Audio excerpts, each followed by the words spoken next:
recognition, community awards. How was that? Was it good? It was great. It was a nice late one. That compare Lee Gooch talked too long and had the crack. I was enjoying myself so much. Where was it? It was in the Finn Valley Centre, but we lovely. had big 5-star dinners and stuff like that. Oh, it was a proper sit-down thing? Oh, it was a big gig, yeah. Wow, brilliant, lovely. And the buzz in the room, 16 nominees, and then we had the finalists and all of that, and it was excellent. And any pictures and stuff? Is it up on any social media? Funny, I bumped into Michaela Clark. She's at the same table, and we had the crack and stuff, so she was doing wee videos, and there's pictures up and everything. Brilliant. So it was great. Let's have a look at that, actually. Excellent. Yeah. And you had a great show yesterday, because they were asking me about the show yesterday in Langrena, and I says I didn't actually make it, but the social things in the news and the Donegal, Giving Donegal thing. Yeah, and it was on last night when I got home, because I was up late last night. Do you know how you have to wait? I was listening to you at 12 o'clock. You did a repeat last night at 12, was it? The show goes out at 12 every day. Well, see, I'm at 12 at night. Yeah. Well, sure, I'm always tucked in the bed. I said... Well, there you go. I thought it was after You're 1. fresh on it. It's not like you to be so fresh. No, but I'm probably still a wee bit buzzy after last night. You have your nap. 20. How many minutes do you set your alarm clock for? Oh, well, max 27 minutes. But, do you know? But I woke up on time this morning, got to bed about 1 o'clock, and I woke up at 5:15. Natural, just woke up myself, but I was glad of the extra time because I could just ease myself getting out the door a wee bit. All right. Well, we have a good show, when right? you get home. Aye. Enjoy your weekend. See you Monday. Monday. What do you mean I have a good shower when you get home? Wait, what? What are you trying? It's not me. It's not me. I'm fresh, man. Good luck. It's 9 o'clock, time for a news update before we welcome our Friday panel for today's show. Let's cross over now to Donna Marie Doherty. Thanks, Greg. Good morning. A report in this morning's Irish Independent details 38 arson attacks and 6 threats made against Ice Pass centres over the country over the past 7 years. Donegal features 3 times on the list. The Cashel Mara Hotel fire in Moville in November 2018 and 2 incidents in Buncrana in May of 2023, one in Lisfannon on the 11th and the other at the Sailor's Rest on the 16th. The Moville attack is believed to have been the first in what has become a wider trend of arson attacks on buildings proposed or rumoured to be housed for asylum seekers. The most recent incident recorded on the report occurred in Drogheda on Halloween night. Councillor Donald Mandy Kelly is seeking a report on roadworks in Letterkenny, saying his fear is that the message is permeating through Donegal and beyond, advising people to avoid the town. In particular, he cited recent works on the Kilmacrennan Road, where lane blockages have been implemented in recent weeks, asking that they be deferred. However, that was not agreed, and Councillor Kelly then suggested it's time to look at diverting money from active travel into other initiatives, saying he believes some of the current projects could be counterproductive. My opinion is not going to change on it. I think active travel is completely premature in Letterkenny. We're not ready for it. We need our town bus service, we need our outer link roads, or Northern Relief Road or Southern Relief Road. We need all our ducks in a row. We need everything working together before we introduce active travel. And I've always said that. Borrowing is on the rise, with the number of personal loan drawdowns hitting a record high. Figures from the Banking and Payments Federation for Q2 of this year show there were almost 71,000 personal loan drawdowns, reaching over €750 million in value. The number of car loans rose by 13% compared to the same time last year, while values increased by 16%. Head of Sector Research and Analysis with the BPFI, Anthony O'Brien, expects that trend to continue. Consumer spending and I suppose to some extent consumer investment is very positive at the moment in terms of trends. Secondly, we're seeing this in other areas in terms of consumer spending and investment. And people are investing not only in new or second-hand cars, as well as in enhancing the homes through home improvements. In the UK, ITV is in talks with Sky over a potential €1.8 billion sale of its media and entertainment division. The discussions don't include the company's studio arm, which makes shows including I'm a Celebrity, Get Me Out of Here.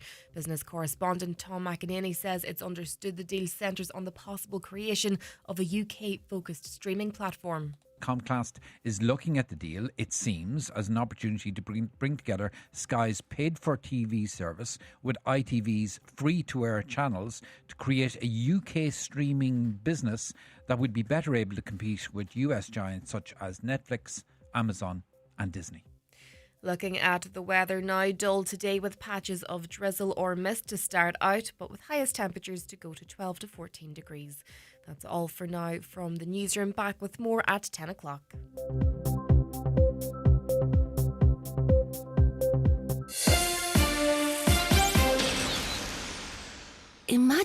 heartburn protection that lasts up to 24 hours. From first thing in the morning to last thing at night. Don't just imagine. Nexium Control gastro-resistant tablets provide up to 24-hour uninterrupted heartburn protection. Nexium Control 20 milligram gastro-resistant tablets. Ask your pharmacist. Contains esomeprazole. Used for up to 2 weeks. Always read the label or leaflet. All right, welcome to the 9 till noon show. Unfortunately, my sting's gone. It's not there, so I'm just going to have to do it old school. It is the 9 till noon show here in Highland Radio. It's approaching 5 minutes past 9 on this Friday, the 7th of November, and we've got a really busy show for you. Seamus Gunn is in answering your legal questions just after 10 o'clock, so if you have any questions relating to legal matters or anything in that space whatsoever, then give us a call or a text right now, and I'll give you the numbers after. I also invite you to get involved in the conversation with our Friday panel. 08660 25000 is the WhatsApp and text number. You can give us a call on 07491 25000 or email comments@highlandradio.com. Who is with us on the Friday panel? Well, we can say good morning first to Mary Coyle, manager of Inadniv Podrick. Good morning to you, Mary. Lovely to see you. Thank you, Greg. Good morning to you as well. A lovely morning here in Gweedore. Excellent stuff. It's not too bad here in our part of the county today. Mary Hart, journalist and broadcaster. Good morning, Mary. Good morning, Greg, and good morning, Mary. Yes, Morning, Mary. beautiful. What's the Beautiful Raffle weather here. update like? Is it Lovely out. I'm looking out the lovely autumn leaves. excellent? Okay, No wind. not yet, anyway. John McAteer, editor of the Tyrconnell Tribune newspaper. You're in a cave, so you probably don't know what the weather's like yet, do you? I've just been out walking the dog, so I have a fair idea. It's a lovely, it's a pleasant morning. It's dull, it's overcast. End of weather forecast. Probably gales tomorrow. Yes, but listen, aren't we all here to be able to talk about it, which is the most significant thing for me. Listen, thanks, guys, for joining us. Just a few... Well, we've got quite a lot to get through. We'll see where we go from here. Interested, though, in your views, given the makeup of this panel as well. Does the revelation that a prominent political broadcaster in Ivan Yates, with a former Fine Gael background, the fact he provided paid campaign training to a rival party, aka Fianna Fáil, and their presidential candidate and other TDs and the party leader, is there any potential for this to erode public trust in the objectivity of current affairs commentary? John McAteer, I'll start with you. Everybody's been very cagey about this at the moment because Ivan Yates is the biggest name in Irish political punditry. You know, over the last 25 years, he has made a huge career out of it. He's probably the most sought after speaker in the whole country for motivational evenings. Why Fianna Fáil would have wanted to in those circumstances is a bit beyond me, because Michael Martin is there a lifetime. But that's the way these things go. Yates is just a high-profile figure. He's highly controversial, and he seeks the headlines, and he makes some very irreverent statements. But I mean, he comes with a huge legacy behind him, having been a government minister for Fine Gael in '97, from '94 to '97. Chain of bookmakers, Celtic bookmakers, that went bust eventually, and he went into bankruptcy, and he bounced back. He's a huge big name. Matt Cooper and himself have had that Path to Power podcast, hugely popular, although I never listened to it.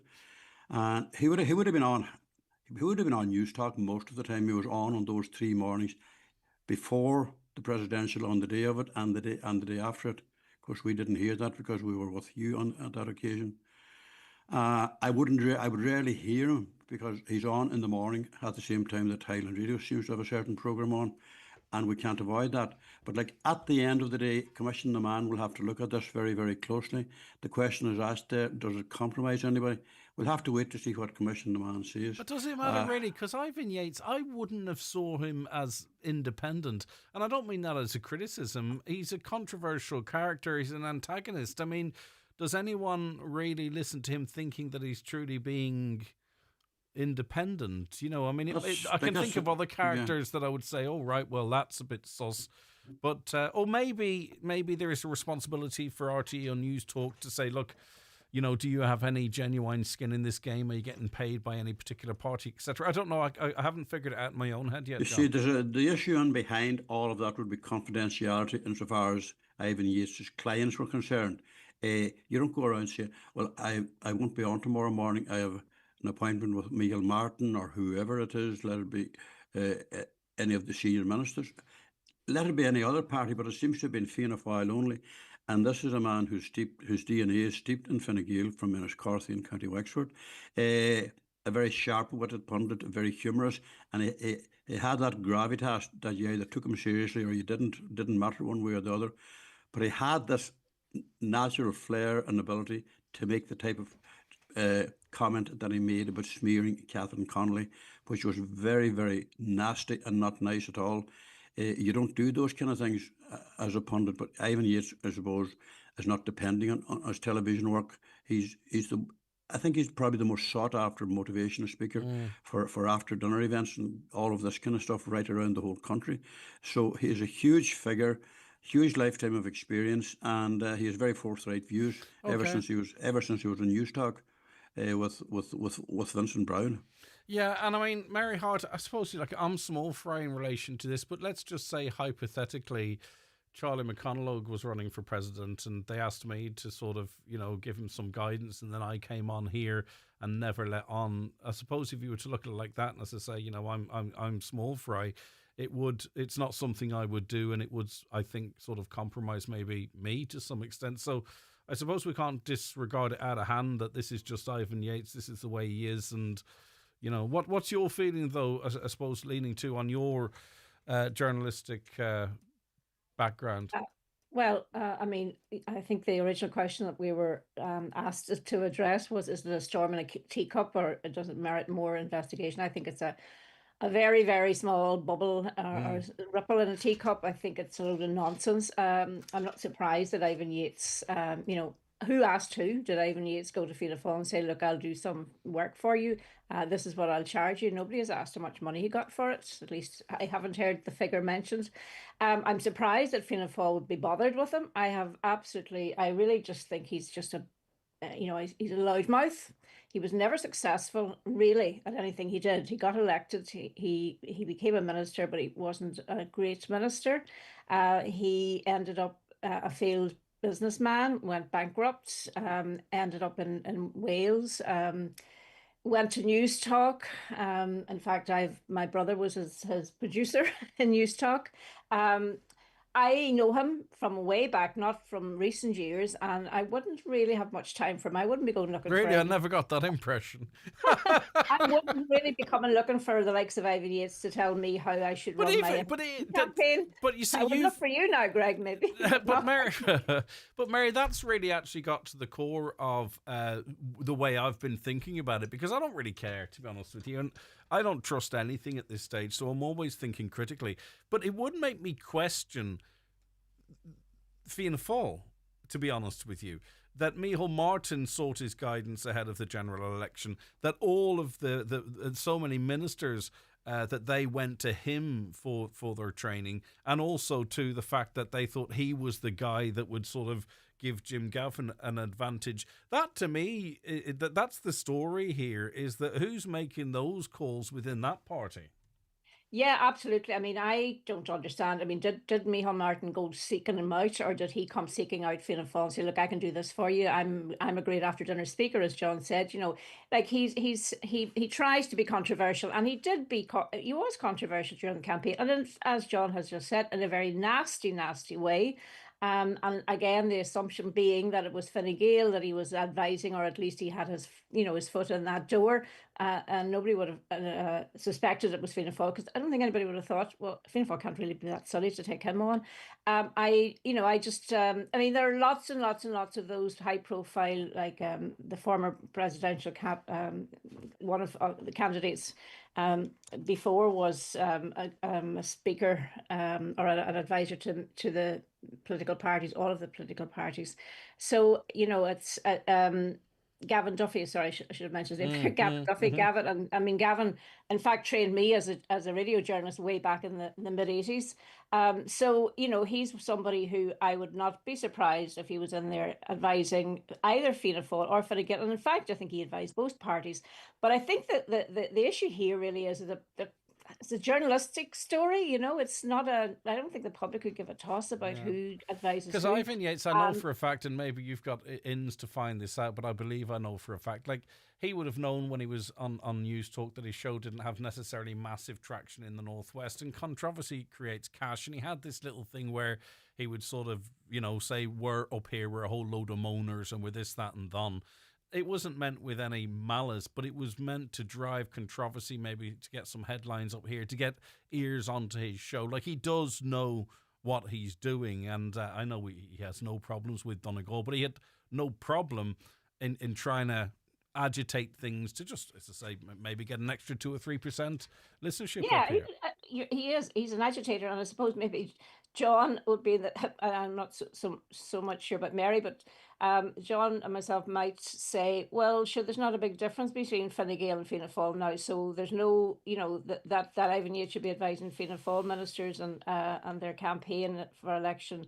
They're all kind of the same bedfellows at the minute. I'm just surprised that that anybody would be bothered having Ivan Yates advise them on how to run an election campaign when he wasn't successful himself. He was never really successful at anything he did. He's a successful chatterbox. Okay. Controversial person, and he's probably, if he's listening to this, I'll take him on. I'm quite happy to do that. All right, okay, that could be another segment. Mary Coyle, has this story caught your attention at all, or is it something you're very interested in, or what? Well, do you know what? I think it questions the integrity of Ivan Yates, and I'm one of the ones that Mary said there. I couldn't really give a toss, and I wouldn't go around the house to see him. I just think on the wider picture, I think they made a mess of the whole thing. I think the presidency of Ireland is something that really represents dignity and unity and moral authority, and I think it just turned into a political brawl.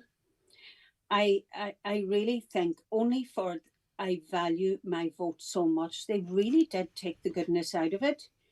And I've been reading up about Ivan Yates, and really, to be honest, I don't know why anybody would give him a job. He's got a really checkered past. And why anybody would be bothered listening to him. And again, as Mary said, I am so surprised that Fianna Fáil would even look at him. And for him to,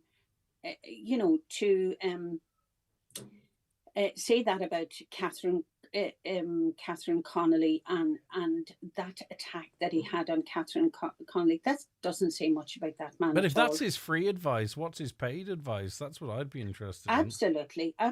Because I think at the start of that Virgin Media interview, not rake over old ground, but as soon as I think it was Catherine Connolly opened her mouth, Jim Gavin jumped in to try, and he jumped in at the wrong time.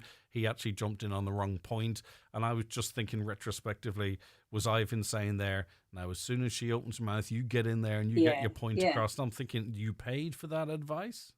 Yeah, and that's it, and I think, for anybody to hire this man to prepare anybody for a presidential election, I would question that from the beginning.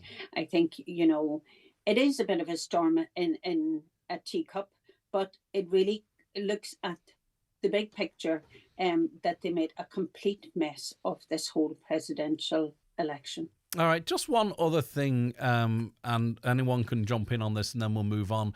Just in relation to the communications department in Fianna Fáil, because theirs is the story at the moment. They've got a whole load of former journalists and what have you. With the Jim Gavin rent controversy, they were contacted by the Irish Independent. They said, nothing to see here. We don't comment on this. Nothing to see here. Move along. And then it came out as a far bigger scandal. Then with the Ivan Yates story as well, Fionn Sheehan approached them about that a couple of weeks later and said the same thing. We know this. We know that. What's the story? Their attitude was move along. There's nothing to see here. Blah, blah, blah, blah. And eventually then it did have to come out again. So I suppose, Mary, I'll ask you, like, what is the Fianna Fáil, or perhaps other big parties' communications departments actually doing? They're paying millions, a lot to former journalists and what have you, and the most basic stuff, they've blown things way bigger than they need to be. Yeah, I mean, as I have to hold my hand up because I did work in my early journalist days. I did work with the Fine Gael press office, and I was one of those. I wasn't a top advisor. I was only a little minion, but um, in those days, and that I'm talking those days in the early 80s, there wasn't the big money floating about to pay consultants and advisors and PR companies and media companies and how you do this and how you do that. It's become a whole business. So begs the question, why do you have your own press office if you have to buy in all of these other companies and pay them a fortune? I don't know who the head of the Fine Gael or Fianna Fáil or Labour or anybody's press office neither do is. I. And, should we know that? As I said, Gavin Duffy, I can tell you, is an excellent motivator because I was behind, he's the person that pushed me into a microphone when I said, no, this is like getting a tooth pulled. He was very good, a very good motivational speaker, very erudite, very funny, very talented. But that's, some people are very good, but he was making money, by dint of doing that. I really don't see why political parties have to buy in spin doctors when they should be employing their own. Maybe it tells its own story. The government is spending a fortune employing spin doctors, Mary, and they have been ever since Leo Varadkar became the Taoiseach back all those years ago, and we saw how successful he was. The art of a spin doctor is to make you believe that black is white. And they begin at 7 o'clock in the morning and they finish at 11 o'clock at night. And that goes on day in and day out.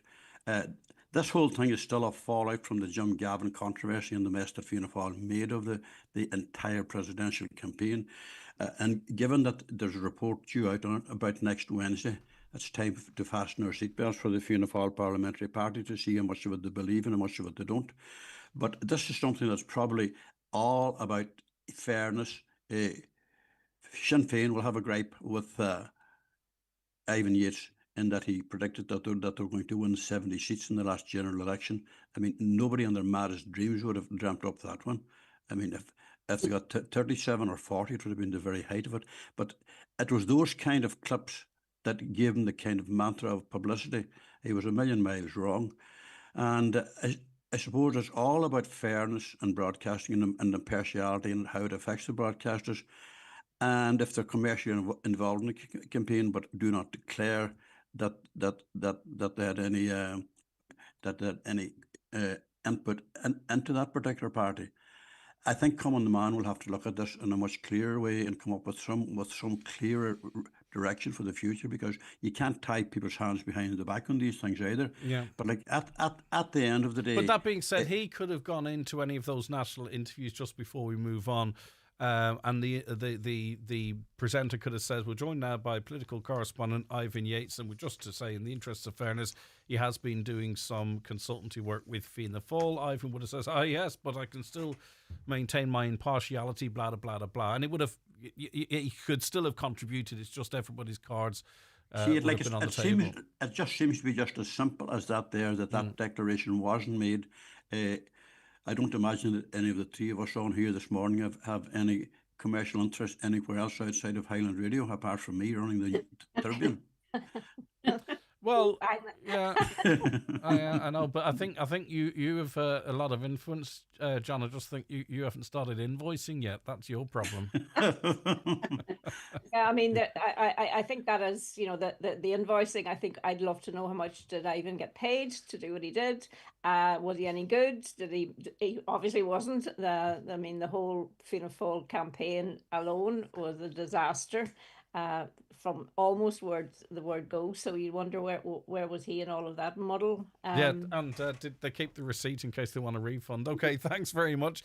The voice of Mary Hart. We've got also Mary Cole and John McAteer. More from them and you after the break. The 9 till noon show is brought to you by Letterkenny Credit Union. Seasonal loans now available for Christmas. Apply online or via our app today and get your loan transferred directly to your current account. Join us at McElhinney's Department Store on Sunday 16th of November for our annual Christmas Windows unveiling as part of a fun-filled day out at the Twin Towns Christmas markets and Town Lights celebrations, with entertainment, music and more throughout the day, followed by our windows unveiling from 6 p.m. We hope you can join us as we officially kick off the festive season at McElhinney's. TFI Local Link operates evening and weekend services throughout rural Ireland to help you stay connected 7 days a week. We know life doesn't just happen 9 to 5, so if you're commuting, shopping, visiting family, or going out in the evenings or on the weekends, let TFI Local Link take you there. Visit transportforireland.ie. At Maple, we know our customers are the heart of our stores. So this month, we're saying thank you. Spend €15 or more and you'll be entered to win a thank you from Maple hamper, packed with treats to enjoy. T's and C's apply. And while you're here, why not pre-order your Christmas hampers? The perfect way to make the season extra special. Shop local at Maple Express Carrigart, Fulcara or Castlefin, or at your local Maple store. Fresh, local, convenient. Follow your local Maple store on Facebook for more. For your business, order branded diaries now at BizPrint. Call 9177955 or visit bizprint.ie. BizPrint, for all your promotional needs.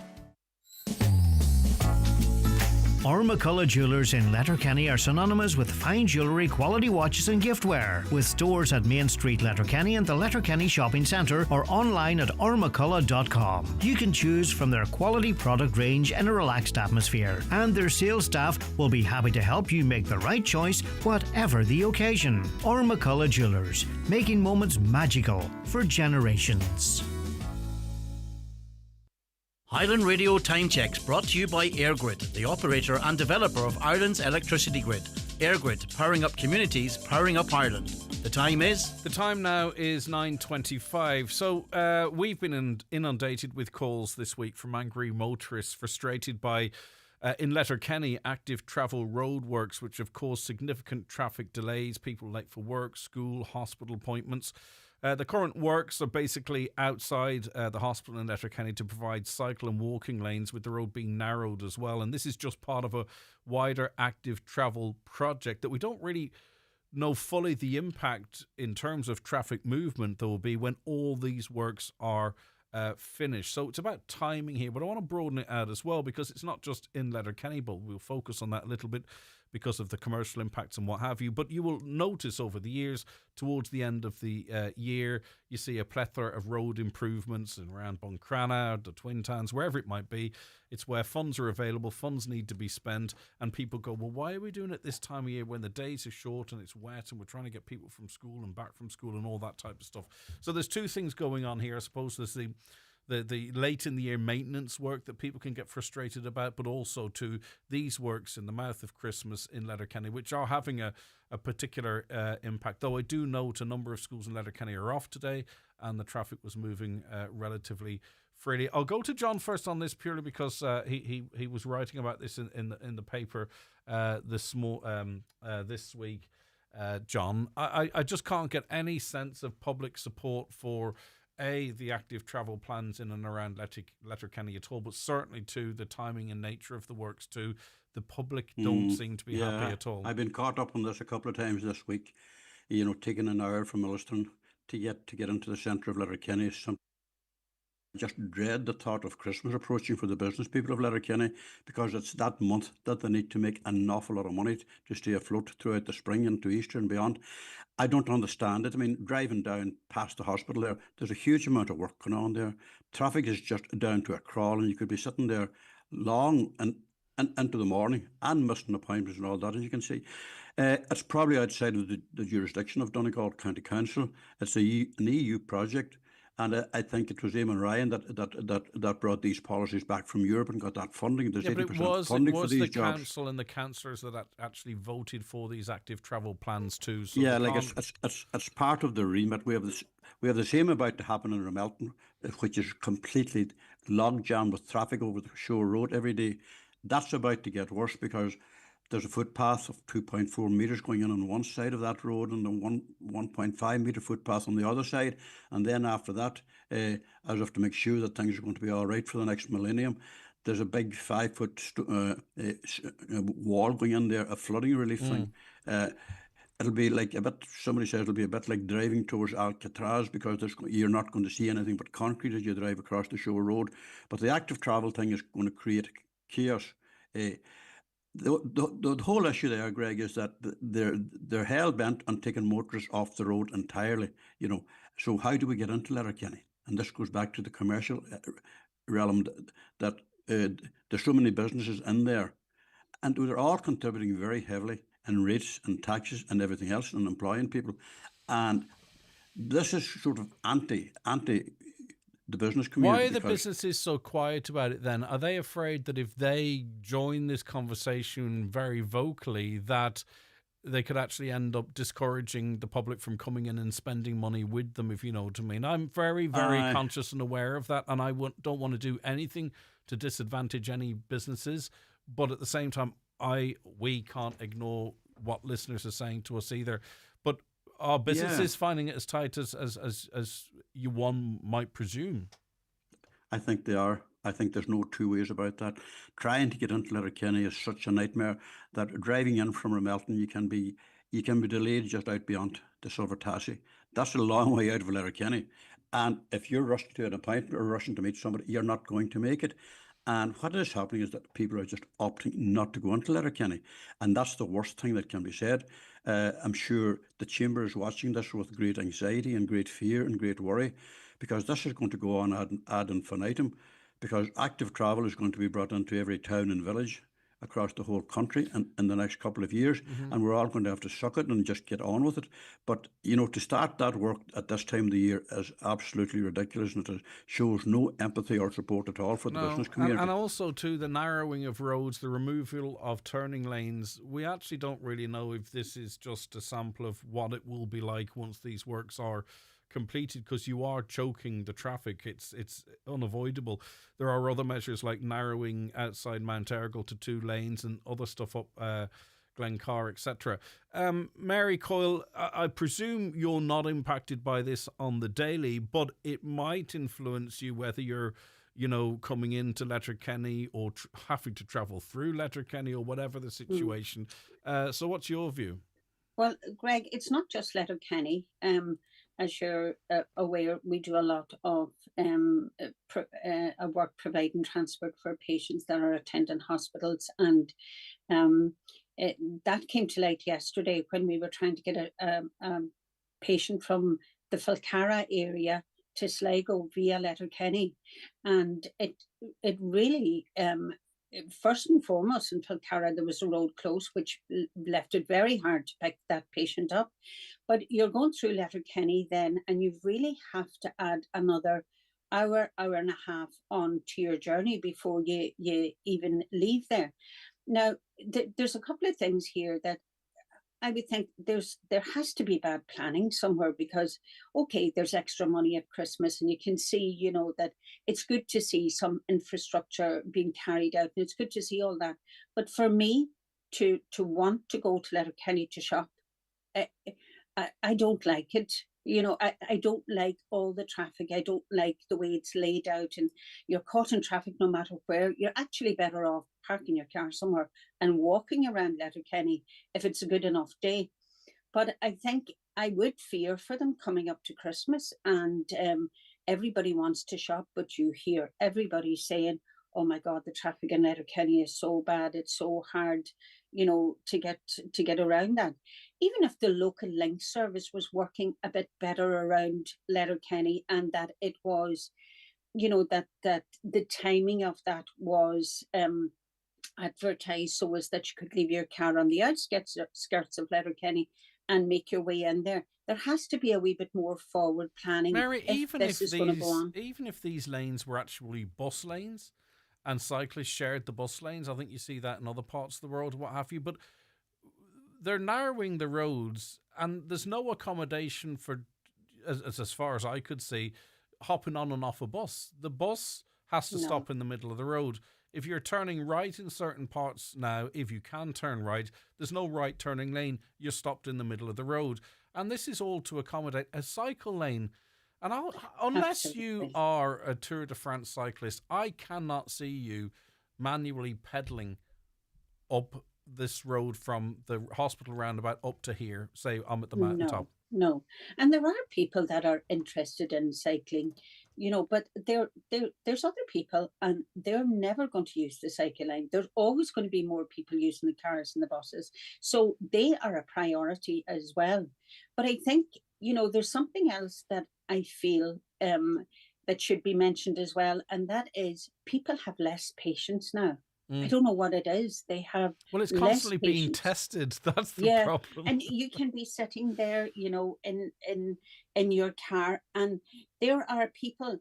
I always try to abide by, if there is someone coming out of a side road, if everybody lets one person off, the traffic away before them, the traffic will flow a lot easier. But there are some people so tight up to the next bumper that they're never going to let anybody But I get out. where you're coming from, Mary, and I would be that type. I will always let a car out. But if you look at the roundabout just below us here, for an example, which you would be coming in from the west of the county as well, you effectively have 1, 2, 3, 4, 5, 4 lanes of traffic going into a single lane. So it doesn't lend itself or allow for patience, because you're trying to put a massive square block into a round hole. Well, you are. I do understand that. And I suppose the fact that I'm not sitting there every day is easier. That's why you look so young. I'm young. I wish, Greg. All right, okay. Come and live in Gidor. It's lovely. There's no traffic. I know. Mary Hart, are we living in the moment? Omelets, eggs. Do we need to be looking at the future? Are we being too of the now? Well, Eamon Ryan has a lot to answer for. That's what I would say. First and foremost, taking away our lovely fireplaces, and that's going to have to change, leaving people frozen because there's no fireplace in the house.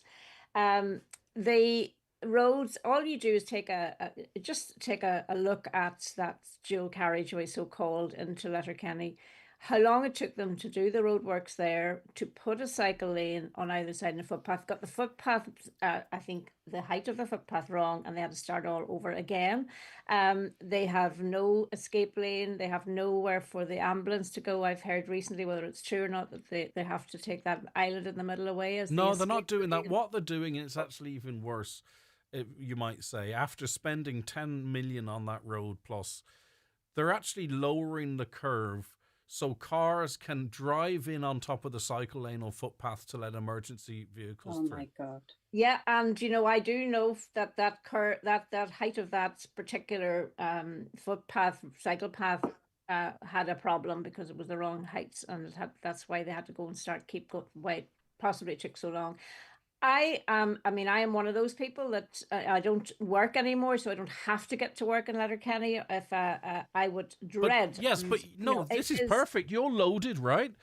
We want some of that juicy retirement money, right? Well, I'm retired because I've worked hard all my life. That's my point. You're more valuable now. We want you in Letterkenny buying handbags and shopping. So if you're at the point now where you're going, well, I don't have to go in there. This is exactly, you're the perfect example, Mary. Yeah, but we have a lovely little town in Raphoe, and I do most of my shopping. No, I know. You know what I mean, though. But absolutely, look, I hate having to face the traffic in Letterkenny, and you cannot judge it. Is it going to be at 3 o'clock? Is it going to be at 2 o'clock? Is it going to be at 10 o'clock or 9 o'clock? There's no way of knowing when you're going to hit a traffic jam.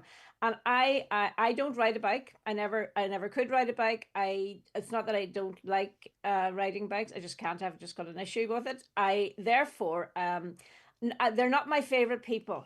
And I'm driving off somewhere, and there's it's okay. You won't see any on the narrow road. But Mary, you're okay.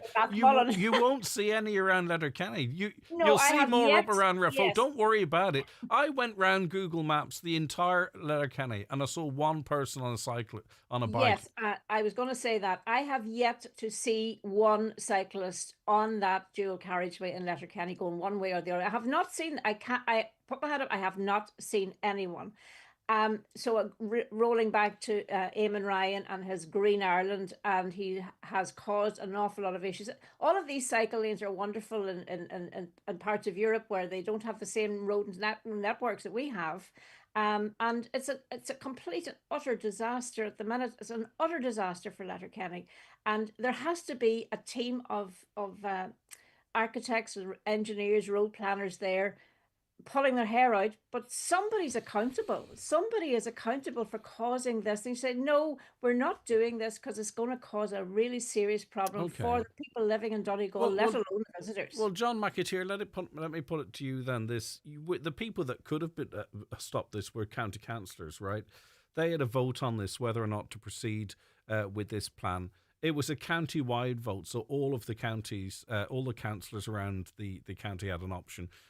And, you know, the Milford Letterkenny councillors voted a certain way, and then people who are in Malin, Gweedore, wherever they are, all voted sort of along party lines. They don't have to live with this, right? Should that vote not have been concentrated on those that represent the people and the people's views and say, right, okay, we understand that we might lose this few million, but let's get the 10T done and then we'll try and source this kind of active travel money again, because it's not that big amount of money that we can't source it into the future. And ultimately, that does come to the doorstep of the elected representatives.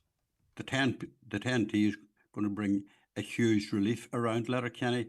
It's going to cause a lot of havoc during its construction phase. But that aside, you know, the councillors, whichever way they voted, the money was allocated. I mean, the councillors have a say to that point. But it's going to go ahead regardless of what they say, because the money's 80% of it is allocated from Europe, and Donegal County Council is saddled with 20% of it. The whole thing it's so anti-business, it's so anti-motorist, but that is the purpose of it.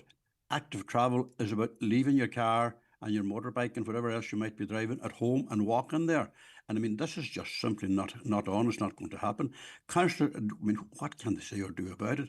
Donald Mandy Kelly has been very well. We were told that use it or lose it. So I was given the impression that the councillors, if they didn't accept these proposals, now I do understand the difference between sort of executive decisions and not.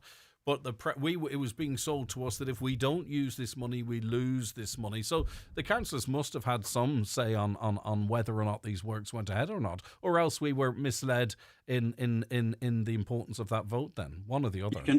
You can see clearly where the councillors stand on this. They want what's best for Letterkenny. Every last councillor going into the chamber in Lufford, and there's 37 of them. Some of them might never use it, but the fact is that they go to Letterkenny several times a year. But they really don't. The executive functions are in Europe, not in Donegal County Council, not with the Minister for the Environment or Planning.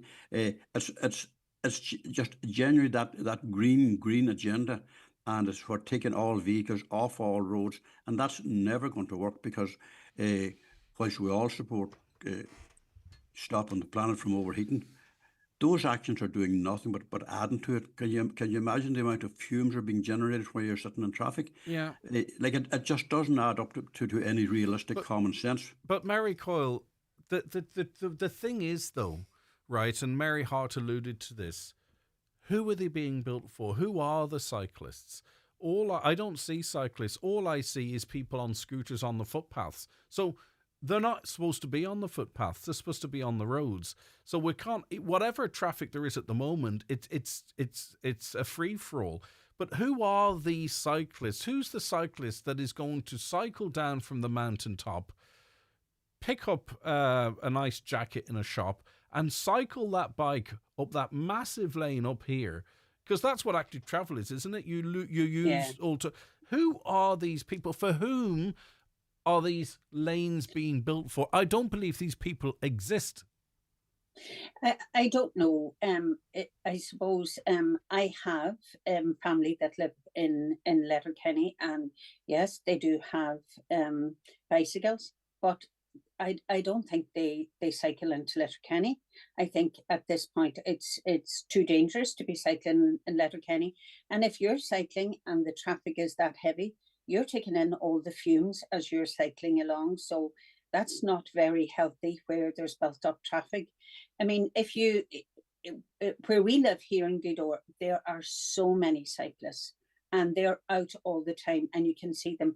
But I have to agree, when I go to Letterkenny, you don't really see cyclists. You see people walking or running, but you don't see cyclists. So I don't really know how they came up with this, and what did they do? Did they do some kind of survey to find out that this was actually needed? Or did they talk to the people to find out, is this what the people want? Or should there be better roads for the cars and the buses? You know, I think myself, if you're talking about somebody going in on a bicycle and you're talking about the local link going in, the local link can take 40 to 50 people, whereas a cyclist is only one. Mm-hmm. So I don't think there was enough thought put into this. I don't think maybe that they got enough views from the community.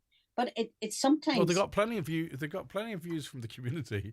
It's just that we but disregard probably it. not what they're doing with it. But I always think, Greg, that there are always people making plans for areas that don't live in those areas and don't realise the problems that they have in those areas. That's a critical point. I think so.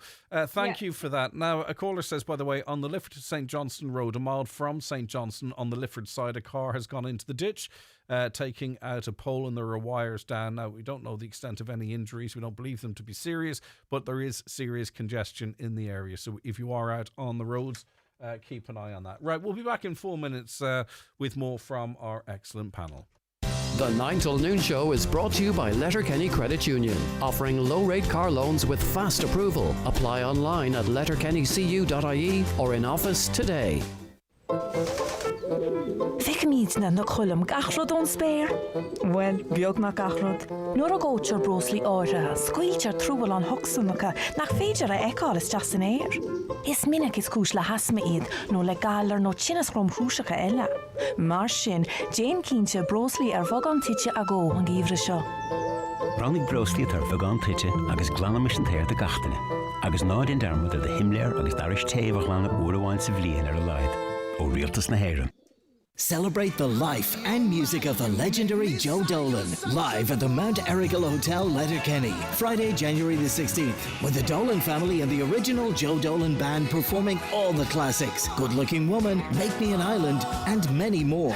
Tickets on sale now from the hotel reception at ticketmaster.ie. What does it take to be Ireland's best-selling car brand? Find out at the Toyota Electrified event at Kelly's Toyota. Our hybrid range speaks for itself, and with plug-in hybrids and fully electric cars, you can be as electric as you want to be. There's trade-up boosters of up to €2,500 and great monthly rates. So, don't miss the Toyota Electrified event October 25th to November 8th at Kelly's Toyota, Port Road, Letterkenny and Drumby, Mount Charles. Toyota, built for a better world. If you're looking for furniture that turns heads, at Foy's and Ballybuffet in Letterkenny, we're more than a furniture store. We're your style destination. From elegant sofas to eye-catching lighting, luxurious beds to statement wall art, we offer the largest range of quality furniture and home decor in the Northwest. Every piece is selected for quality, comfort and timeless design. Check out our socials for exclusive offers and inspiration. Foy's, where great interiors begin. New season of fabrics have arrived in store at Fabric World Maydown. On trend and in stock, we have all the fabrics you need. Thousands of curtains, upholstery and craft fabrics at incredible stock prices. Call in for your free curtain design and quotation at Fabric World Derry. Great Euro rates for all our Euro customers.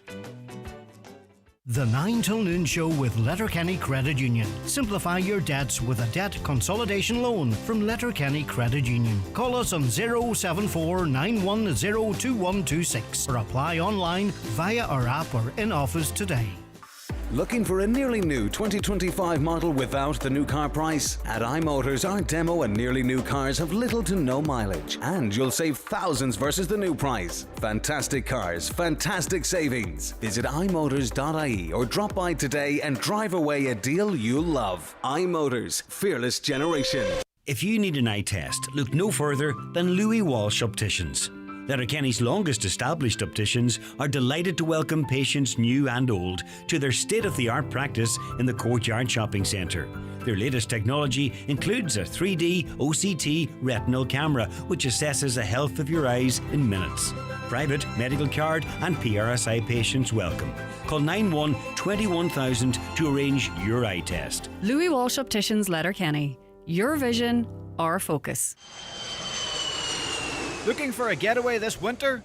Whether it's winter sun, a city break, Christmas markets, or hitting the ski slopes, Belfast International Airport has you covered. Check out our exciting winter schedule and start planning your next adventure. And don't forget, pre-book your car parking and save at belfastairport.com. How are you, Louise?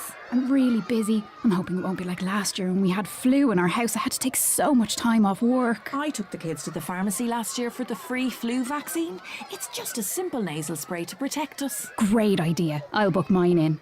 Quick and easy. The nasal flu vaccine is free for all children 2 to 17 years old. If nasal spray isn't suitable, an alternative is available. Visit ipu.ie for more information. Brought to you by the Irish Pharmacy Union. Kindly supported by AstraZeneca. Ready to upgrade your car? At Shane Conley Cars in Donegal Town, we've got a great selection of makes and models to suit every budget. With flexible finance option and trade-ins welcome, upgrading has never been easier.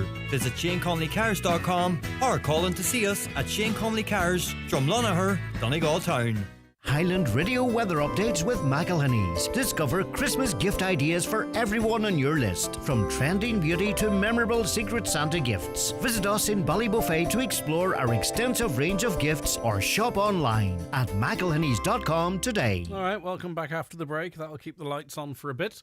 The weather now, dull with patches of drizzle and mist starting out. A more persistent band of rain will arrive by late morning, persisting into the evening hours. Temperatures of 12 to 14 degrees. Last topic with our panel here, who are Mary Hart, journalist and broadcaster, John McAteer, editor of the Tyrconnell Tribune newspaper, and Mary Cole, manager of Inadni Podrig. Should character references be allowed in sexual assault cases and other serious criminal trials? There is some legislation that's being introduced in this area, but they are part of the legal system, and you will hear from time to time, either locally or nationally, people objecting to these character references. Mary, I'll start with you, Mary Cole, if that's all right. I suppose it's very easy to sort of say, of course they shouldn't, right? But maybe they do form an important part of the decision-making process. Do you have a particular view? I think maybe there's a limited place for character references, and it really depends on the offence. You know, if it's a minor offence and it's something out of character for somebody, there is, I think, a limited place for this. And I think, you know, each case, it would have to be looked at case by case, you know, because then, you know, I don't think that for a severe case, it could be a bit problematic. You know, it depends. I think really, Greg, it depends on the offence, you know.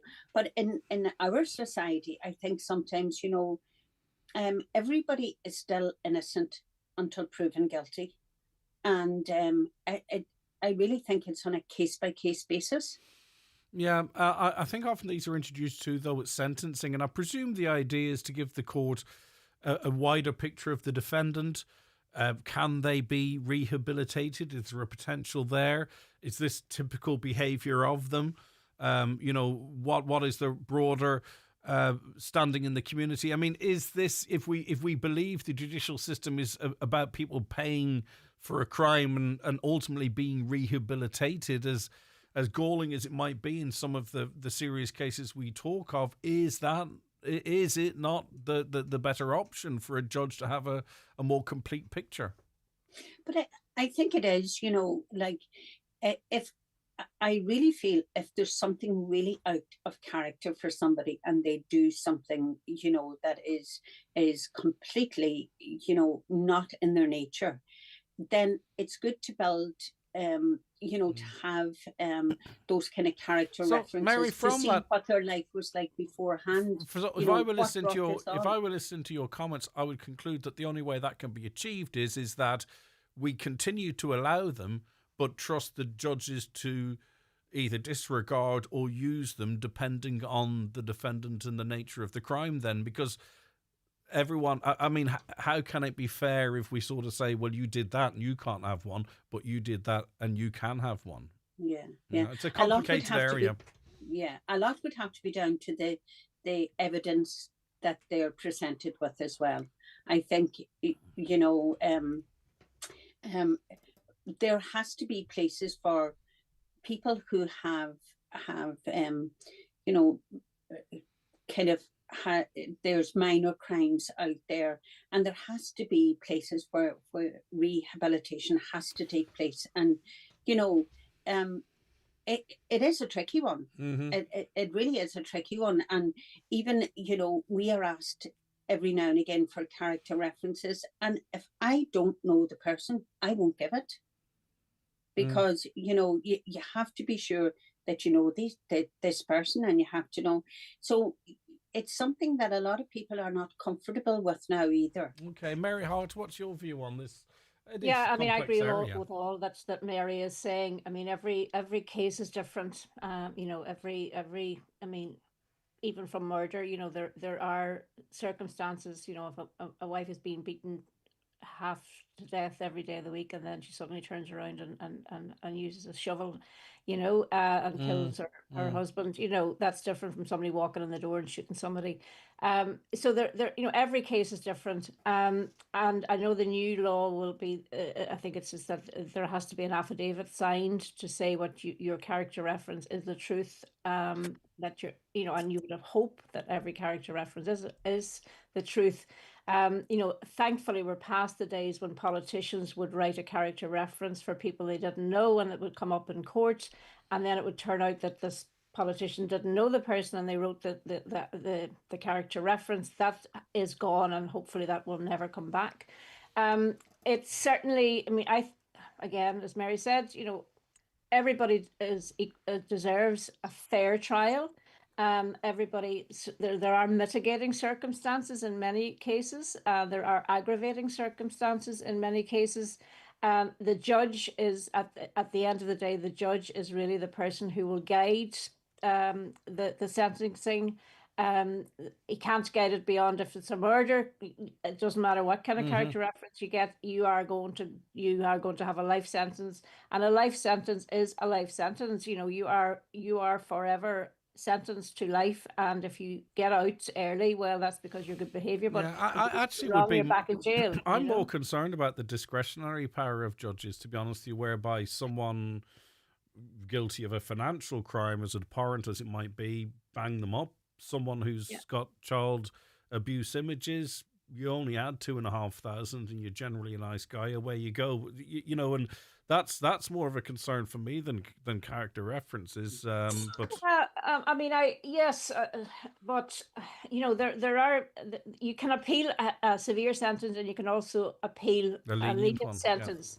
You know, so that is there for the person. So I mean, a judge will do what he believes to be a fair, will give what he believes to be a fair sentence. He'll take everything into consideration, and he'll weigh up. And I mean, it's proportionality. Understood. That's really what it is. All right, you know? Last word to John McAteer. We've got a minute and a half. John. Like, in fairness, the question that was posed to us is character references in sexual assault cases, and that's quite fairly specific, and I'm going to stick with that one, because I've been asked on a couple of occasions to write a reference as a newspaper editor, and I would not do that. But this has seemed to be a balancing act about the rights of the accused and with the protection of the victim. So that's a very finely balanced area. Nowadays, there's a bit of more protection, because whoever sends the character reference or affidavit is subject to appearing in court and being quizzed by the legal teams. That is a new piece of legislation that has just come in there, and we'll have to wait a while and see is this actually working, because there's a particular resonance about character references in sexual assault cases, because the victim, in generally speaking, has been abused and is very traumatised, and we need to do by what is best for them alone. All right, listen, thank you so much. John McAteer, lovely to have you on the programme, as always. Have a wonderful weekend.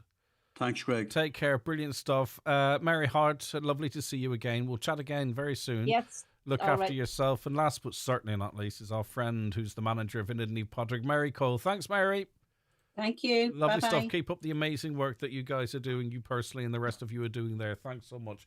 Back after the news with your legal questions with Seamus Gunn. The 9 till noon show is brought to you by Letterkenny Credit Union. Digital loans now available. Apply online or via our app today and get your loan transferred directly to your current account. We carry those up long before the day breaks, who make our lives better, whatever it takes. And for those who need some extra assistance, we'll get you on board. We'll go the distance. With new electric vehicles, quiet and cleaner, our growing TFI network helps keep Ireland greener for the days of your life and the big nights out too. We're Transport for Ireland. We're transport for you. T-Shirt Express has moved. You'll now find us beside C&M Embroidery, Lismonaghan, Letterkenny. We're still your go-to spot for custom T-shirts, workwear, gifts and balloons. Just in a fresh new location. You can still reach us on the same number, 086 343 3504. T-Shirt Express, now beside C&M Embroidery, Lismonaghan, Letterkenny. Get winter ready with the return of the big ski event on Lidl Plus. For layers that last, cosy adult ski jackets 20% off now $23.99. And have everyone bundled up with kids' winter jackets, also 20% off now just $13.59. While stocks last. Lidl, more to value. Join the team at Homeland Agri Lifford for a Healthy Hoofs and Hair Care event on Wednesday 12th of November from 10 a.m. Speakers include Francis Burns on Hoof Care, Dylan Cook on Farm Solar, and the Arrivo Farm Profitability team will conduct a water quality class. Topics covered will include improving herd mobility and foot trimming. See homeland.ie for details and live demo times. The future of driving is here. Hyundai are built for what's next, so you can step into tomorrow today. With innovations in smart tech and style, Hyundai continues as a leader, selling the most plug-in and electric cars in Ireland. The future is today. The future is Hyundai. Step into the future of driving. Your local dealer is Divers Hyundai, Canal Road, Letterkenny. Call 91 22 600. McGowan Hearing, one of the longest established audiologists in the Northwest, now have weekly clinics in Letterkenny, Buncrana and Carndonagh. Book your free hearing aid consultation at one of these clinics or with audiologist Darren McGowan in your own home. Call 07191 00208 or visit mcgowanhearing.com. Live, on air, online and on the Highland Radio app. This is Highland Radio News. Good morning, it's Donna Marie Doherty with the news at 10 o'clock. A 69-year-old man has died after being struck by a car in County Derry. It happened shortly before 6 o'clock yesterday evening in the Grange Road area of Mahara Felt. The pedestrian was pronounced dead at the scene, and the Grange Road was closed for a time but since reopened. The PSNI is appealing for anyone with information, particularly those with dashcam footage, to come forward.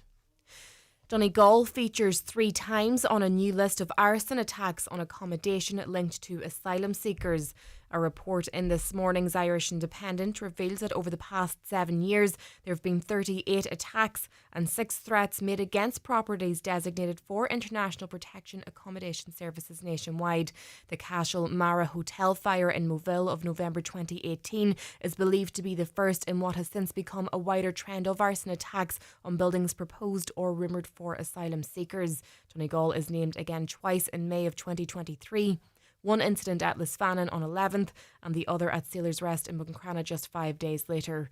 The most recent attack recorded in the report happened in Drogheda on Halloween night. The footpath leading into Glanties is to remain unfinished despite over €130 million being invested in the Dunloe to Kilrain Road, an active travel upgrade. Local councillor Brian Carr says it's infuriating.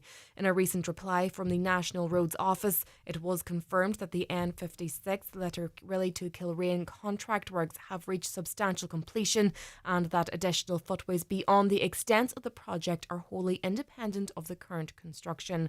Councillor Carr means there's 2 critical gaps in the project. There's 2 sections. One section of 100 metres in front of the church, anybody knows it, on the Ardra Road, and then further out there's a 40-metre section. You can travel from Dunloe to Kilrain on 32 kilometres, a fantastic new road, cycle track, footpath and everything. Apart from those 2 sections, you have to step into live traffic, and it's a safety concern that's the biggest problem. It's people that's going to be travelling on this lovely new cycle track and everything, and then they have to come off it to go into the live traffic for these 2 sections.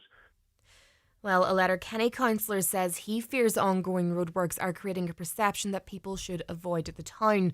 Councillor Donal Mandy Kelly is seeking a full report on the works, warning that the message is spreading across Donegal and further afield that Letterkenny has become difficult to access. He pointed to lane blockages on the Kilmacrennan Road in recent weeks and asked that those works be deferred, but the proposal was not agreed.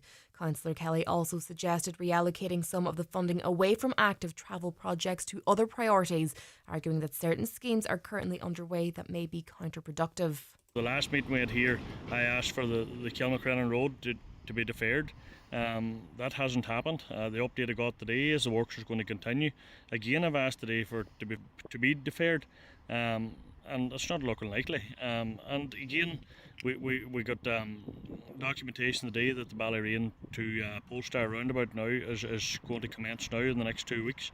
And again, I've asked for it to be deferred as well, Donald, because the reason being is, like I said, I think it's premature.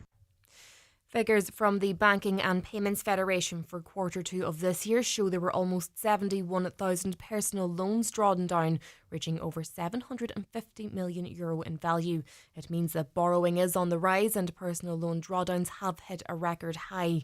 The number of car loans rose by 13% compared to the same time last year, while values increased by 16%. Head of Sector Research and Analysis at the BPFI, Anthony O'Brien, expects the trend to continue. Consumer spending and I suppose to some extent consumer investment is very positive at the moment in terms of trends. Second, we're seeing this in other areas in terms of consumer spending and investment. And people are investing not only in new or second-hand cars, as well as in enhancing their homes through home improvements.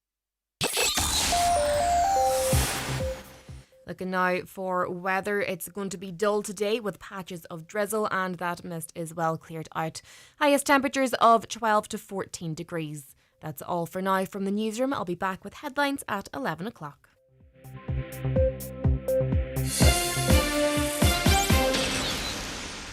The obituary notices this Friday morning, November 7th.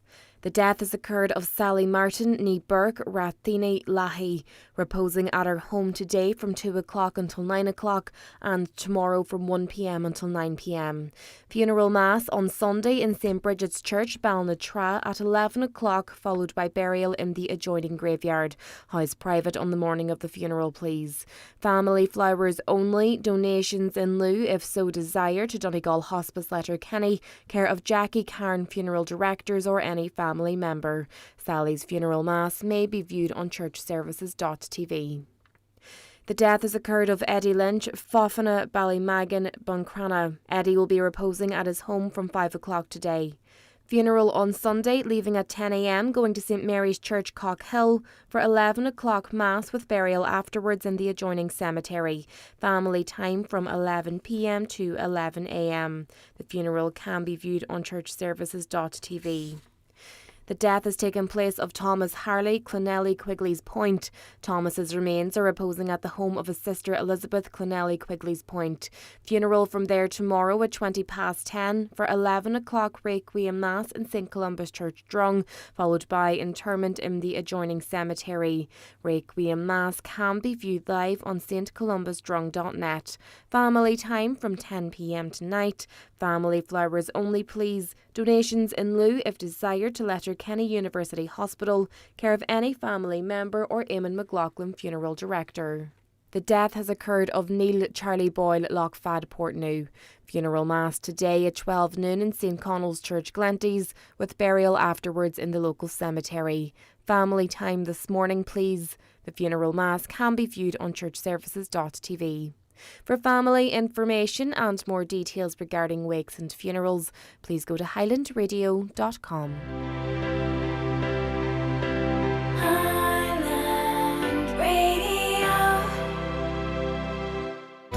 At Aldi, Black Friday's not just one day, it lasts a whole month. So time to take advantage of some phenomenal offers.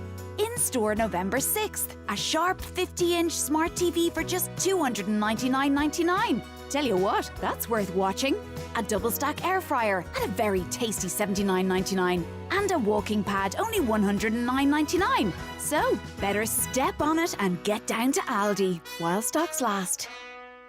A big thanks again to Mary Hart, Mary Cole and John McAteer, and to all of you who took the time to text in. I'm going to go through some of your comments, and they might be a little bit out of order, but you were messaging in. People, funny nowadays, listen, you know, they might pause the radio, so what you're listening to at 9:15, they might be listening to at 9:30, or if they're listening on a smart speaker and pause that, you know, so we get comments in at different times of the hour, not necessarily dependent on exactly when we're talking about something. Let me see.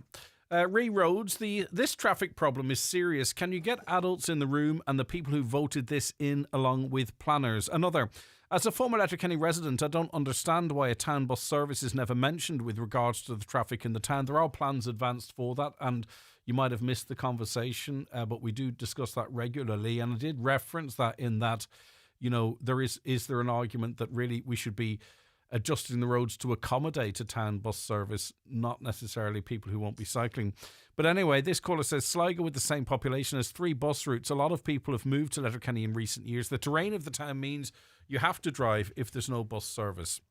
Another, someone in charge needs to stand up and say, stop this madness with the Letterkenny traffic. This can't continue like this. They need to be talking to guards, ambulance services, bus drivers, taxi drivers, delivery drivers, fire service, or someone trying to get out of a housing estate in the morning to get the kids to school, or someone trying to get to a hospital appointment at 9:30. What time do you leave if you're in Creasla? What time do you leave Creasla to get to a hospital appointment now at 9:30? Another, let's be honest, who in the right mind would even think about going shopping? They have the whole of Inishowen locked down with roadworks.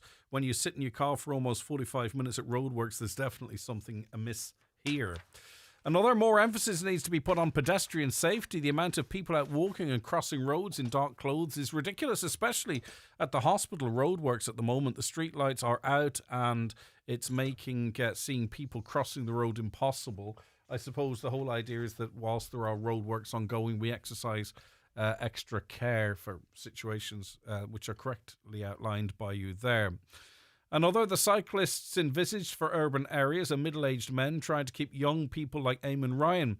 It's nonsense. Real cyclists are on minor roads at weekends. There's actually a trend for people who, not necessarily, I don't know what the story is in Ireland, but I was reading some research in Britain, and a lot of middle-aged men, as described in this text, who used to play golf, have given up golf and are now cycling. I wonder, is that the same here? There's this massive transition from people scratching a middle-aged itch and, as I say, going from the golf course and going onto their bike. A caller says, would park and ride help at Christmas? I don't know. Anything would help, I would imagine, but there's no point park and ride if it's sitting in traffic as well.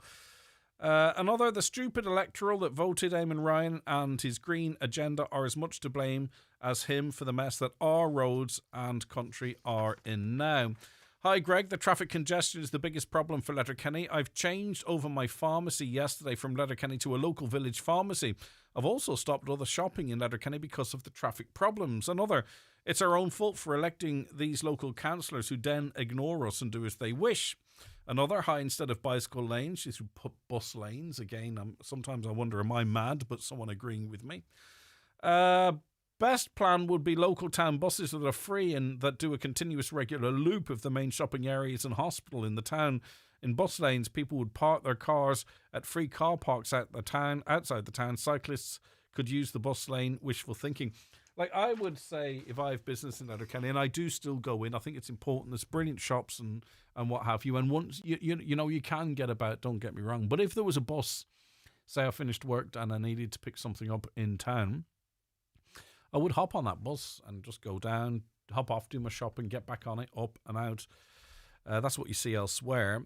A caller says, this plethora of active travel projects needs to stop now. The town needs traffic plans now. First, people need to get on the streets. They cannot just do what they want. It's not Russia. We live in...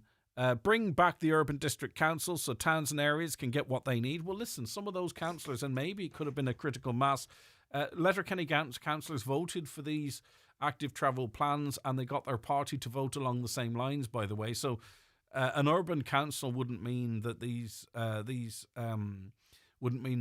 works didn't go ahead. Let's just be clear about that.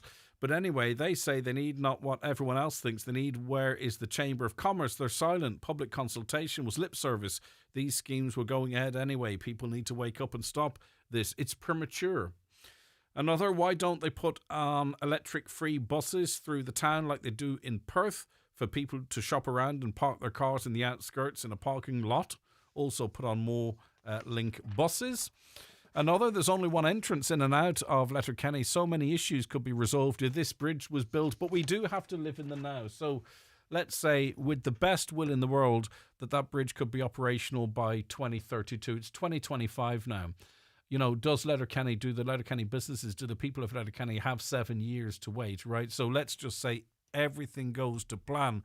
It is going to be 2032. So we do have to live in the short and medium term as well. A caller says, I see in the media that they're going to ask the now Minister of Transport, Darragh O'Brien, to come and see the traffic situation in Letterkenny. Well, I feel that when he wasn't man enough to come and meet the defective concrete block house owners when he was Minister of Housing, this would be an insult to them. But what could you bring the Minister for Transport up here for at this point? Is it to try and push through the 10T? The government seemed committed to that. These are our own decisions. These works that are ongoing here are our own doing. You know, it would be a bit embarrassing to bring a minister up and say, can you tell us not to do what we're doing? Another caller says, I find it easy to travel from Falcarra to Sligo via Dunloe Glenties. It's 10 kilometres extra, but you avoid Letterkenny and Twin Towns traffic. The road has improved in recent years. Well, I had to travel yesterday from the Downings area to Donegal Town. And where did I turn off? I turned off here down below the mountain top. And I ended up on the Glenties to Ballabafay Road, and then I turned up to the Roadhouse Bar and on. And to be honest with you, the roads aren't fantastic, but it was a pleasure of a drive. Now, I wasn't the only person that used this road, but I avoided the Twin Towns, I avoided Letterkenny, and I got there in an hour and 20 minutes or something. So I'll be using that again. Another caller says, any roadwork started or taking place at this time is an absolute disgrace. Businesses have voiced their opinions, but it makes no difference.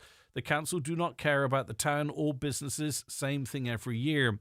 Another, I know roadworks have to be done and I'm all for progress, but the work that is being done is not improving the situation. It's adding to it. There isn't one road that is improved with traffic.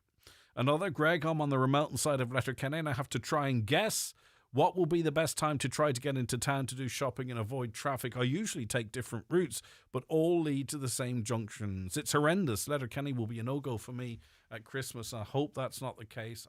I really hope that people understand that we're not in any way trying to discourage people from going into Letterkenny, but you must also understand, if you think that that's what we're doing, we have hundreds and hundreds of texts of people that genuinely do want to, but they feel that they can't because of the traffic. So we cannot ignore that. I do hope you do understand that. Why not get all Letterkenny councillors in and ask them what the hell is going on and put a stop to it? Ergo College kids trying to cross the road, no safe island to cross it. Another are the councillors who voted in favour of these new cycle lanes going to lead by example and get on their bikes and get out and start using these lanes. Yeah, well. Listen, I have no doubt that when the 10T project is done, we probably will see more people actively moving around the place. But again, one must point out that those plans are some time away. Lots of you messaging in on Ivan Yates. I'll get to those, but I want to stick on the roads. There's a new sign on the postal roundabout that more roadworks will start on the 10th of November. Some more chaos ahead. What is going on there? I think I did see a note on it. The 10th of November work at the postal roundabout. You can see why these delivery companies, Tesco, Duns, etc., you can see why you see those their delivery vans all over the place, can't you? But whilst they're not coming in, people aren't coming in to do the shopping, then are they not coming in to do other parts of the shopping? Another heads up about a collision on the Lifford to St Johnstone R236. Apparently there are still delays in that area. We'll give you an update on that. Are Donegal County councillors for real? Do they really think Darragh O'Brien's going to come to Donegal to look at our traffic issues? We've a major housing crisis with defective blocks, and he wouldn't come. He's definitely not coming for traffic. Well, I think he might be more inclined to come for traffic than he would for the DCB issue, if the truth be told. Not contradicting you for the sake of it, but I believe that to be the case. Greg, can you ask Mary Hart about plans to remove the square in Raphoe? As a heritage advocate, I hope she is rejecting this idea. That came into me a little bit late. We can discuss that actually as a separate item if it's of significance, by the way. So I don't know at this point about that project, and I don't know Mary Hart's views on it, but we can, as I say, return to that more specifically down the line. All right, let's take a break. Seamus Gunn's going to be joining us for a chat and to answer your legal questions. The county's #1 talk show, The 9 till Noon Show on Highland Radio. It's time for Vision Ireland Bingo on Highland Radio. It's Friday the 7th of November. You're playing on the yellow sheet for the daily prize of €1,000. The reference number is S5. It's game number 45. The numbers are 65, 82, 43, 23, 21, 40, 6, 57, 25, and finally 64.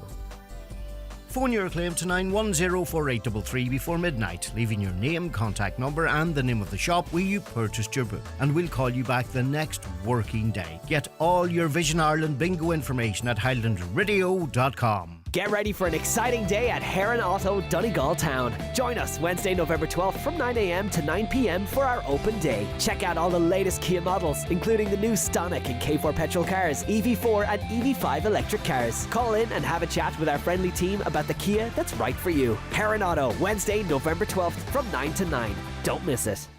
AI isn't just for tech experts, it's for all. With Skills to Advance, turn curiosity into capability through artificial intelligence microqualifications. Upskill your team to use AI responsibly, to work more productively, innovate safely, and boost your business with confidence. Talk to your local education and training board today or visit skillstoadvance.ie. Skills to Advance, supported by Solus and the Government of Ireland. The High Kings are back this January with their Rocky Road Tour. One of Ireland's favourite folk groups live in concert at the Mount Errigal Hotel, Letterkenny on January 2nd. The Millennium Forum Derry, January 3rd. And Belfast's Waterfront Hall on January 4th. With new songs and classic favourites and energy only the High Kings can bring. Tickets on sale now from the venue box office and Ticketmaster.ie. Presented by Joe Gallagher Entertainments. The 9 till Noon Show is brought to you by Letterkenny Credit Union, with monster loans available up to €60,000 for all occasions. Visit letterkennycu.ie. Seamus Gunn of McLaughlin Gunn Solicitors, Letterkenny and Ramelton. Good morning to you, Seamus. How are you? Morning, Greg. Nice to see you. Good, yeah. Thanks very much. Yeah, we're going to get to some listeners' questions, but just interested in your views, I suppose, given your knowledge in this area. I saw new figures, or we all saw new figures released recently by the central bank, which revealed that the average price of car insurance increased by 9% between 2023 and 2024. So there were increases in the volume of repairs, we're told. That's why this is happening. An increase in the cost of each of one of these being resolved, supply chain issues, every excuse in the book, right? But I think there might have been a hope or even an expectation amongst the general public that we'd be seeing insurance costs going in the other direction. Well, yes, and we've been beating that drum, Greg, for a number of years. At times it has come up on your show here with various reports from either the Central Bank or Alliance of Insurance Reform or Insurance Ireland, and they all have a say, and rightly so. But the Central Bank have come up with their latest report only in the last few days, but it's fascinating, and we can be bamboozled with figures, but for long enough we were always told that it was the cost of injury claims that were having the big knock-on effect on policies. And this what I thought was quite interesting. For the first time, actually, they're highlighting another aspect, which is actually the cost of repairs due to, as you referenced yourself, supply chains, probably labour, etc., and inflation. and the difficulty probably in getting materials. So in real terms, they have shot up drastically to make up 54% seemingly of the settled claims now are going in respect of the cost of repairs to the car itself. So for the first time, I think ever, we're seeing a swing. But what's also fascinating is this, and they don't seem to comment on this at all, while the policies have gone up 9% for you and me, okay, the actual cost of claim and the average has only gone up 3%. So it beggars the question, and I mean, we've had all of these contributions from, let's say, these various organisations, but it would be interesting if somebody could explain, well, where's the 6% then? Where did the 6% go to? It didn't disappear, so that there's a differential there. It doesn't seem to be accounted for. In the same vein, while the insurance companies' profits are down, okay, so be it, but they were up 12% and then 8% in 23, and now in 24, they still have 4% profit on it. So they're certainly not losing. And one wonders, like, because the injury side of it was being touted for the last 20 years as being the remarkable knock-on effect that it had on everyone's policy and the premiums. But they've actually come down by 30 or 40%, particularly since the guidelines come in 2021. And there's a suggestion that they should be reformed again. But be that as it may, they haven't been. So they haven't stayed static. They have come back 30 to 40%. But yet, how was that ever passed on to us, you or I, the consumers? It has never happened. And these type of nitty-gritty questions, they're thorny, all right, but it's all right to park it and say, oh, the legal profession are up on the value of claims, it's costing so much with costs, etc. But in this latest report, it shows really that this is an objective finding that it's actually repair costs that's using up something like 54% of settled claim costs are going for repairs on the vehicles. So it beggars belief why there isn't some attempt at explaining these differentials, because I think people deserve to know. But the insurance companies, it feels sometimes like, just accept it. So, like, are they challenging enough of these claims? Are they being vigorous enough to ensure that someone's not getting the dents taken out of their alloys while they're getting their bumper repaired, on the insurance payer's dollar? I mean, is there? And I think we all know. We know that goes on, right? Okay, I know it goes on. I can tell you that for a fact, right? Not me personally, but I know it goes on. We can do those rims while we're doing your wing. Yeah. Well, I mean, that's a matter for insurers, and it again comes down to the assessment that's done on the actual damage, the damage that's specifically done in accordance with the claim and in accordance with the impact on the vehicle, and the assessment to that only, and rigorously then followed through. Of course, it's likely to have a knock-on effect if it keeps to that. But if there is a situation where there's more in play than that, yes, the insurance company, they're quick enough, I have to say, to challenge injury claims, to go through the courts and escalate costs significantly, maybe up to 40% of the value of the claim by the time it's finished and comes through court a number of years later. They'll turn around and say, well, that's the lawyer's fault, that's the lawyers, because we've run the cases for so long, etc. But in fact, it isn't, because at an earlier stage, there's always the opportunity there to avail of settling them cases, whether it's after the injuries board or at injuries board level. But 50% or thereabouts of claims at the moment for 2024 are being settled at the injuries board level. So the people are accepting that money. So yet they spend millions in defending these claims that they could easily have probably settled at a very early stage at minimal cost. So yes, the light should be shone on the way in which they can't come and blame the consumer all the time and say, well, it's this, that, and the other, without looking at their own house and how they're actually operating and dealing with claims. It's the perfect business model, because they can go, oh, this is terrible, but their profits are insulated. This is a product that we are compelled to buy. We are compelled to buy, and yes, we can shop around, don't get me wrong, but you end up going around the houses anyway, right? They are never out on this, so how can we rely on them to do their bit in contesting this or trying to limit costs or whatever it might be, when ultimately we pick up price. We pick up the increases. Their profits are at record highs. You know, that's where we need more scrutiny, more oversight, more regulation, because we can't rely on private companies whose profits are insulated regardless. Yeah, and I think what adds to your argument is actually what has been now reported by the central bank, saying that the average price has risen by 9%, but the cost average increase is only 3%. That's a critical thing. That 6% gap.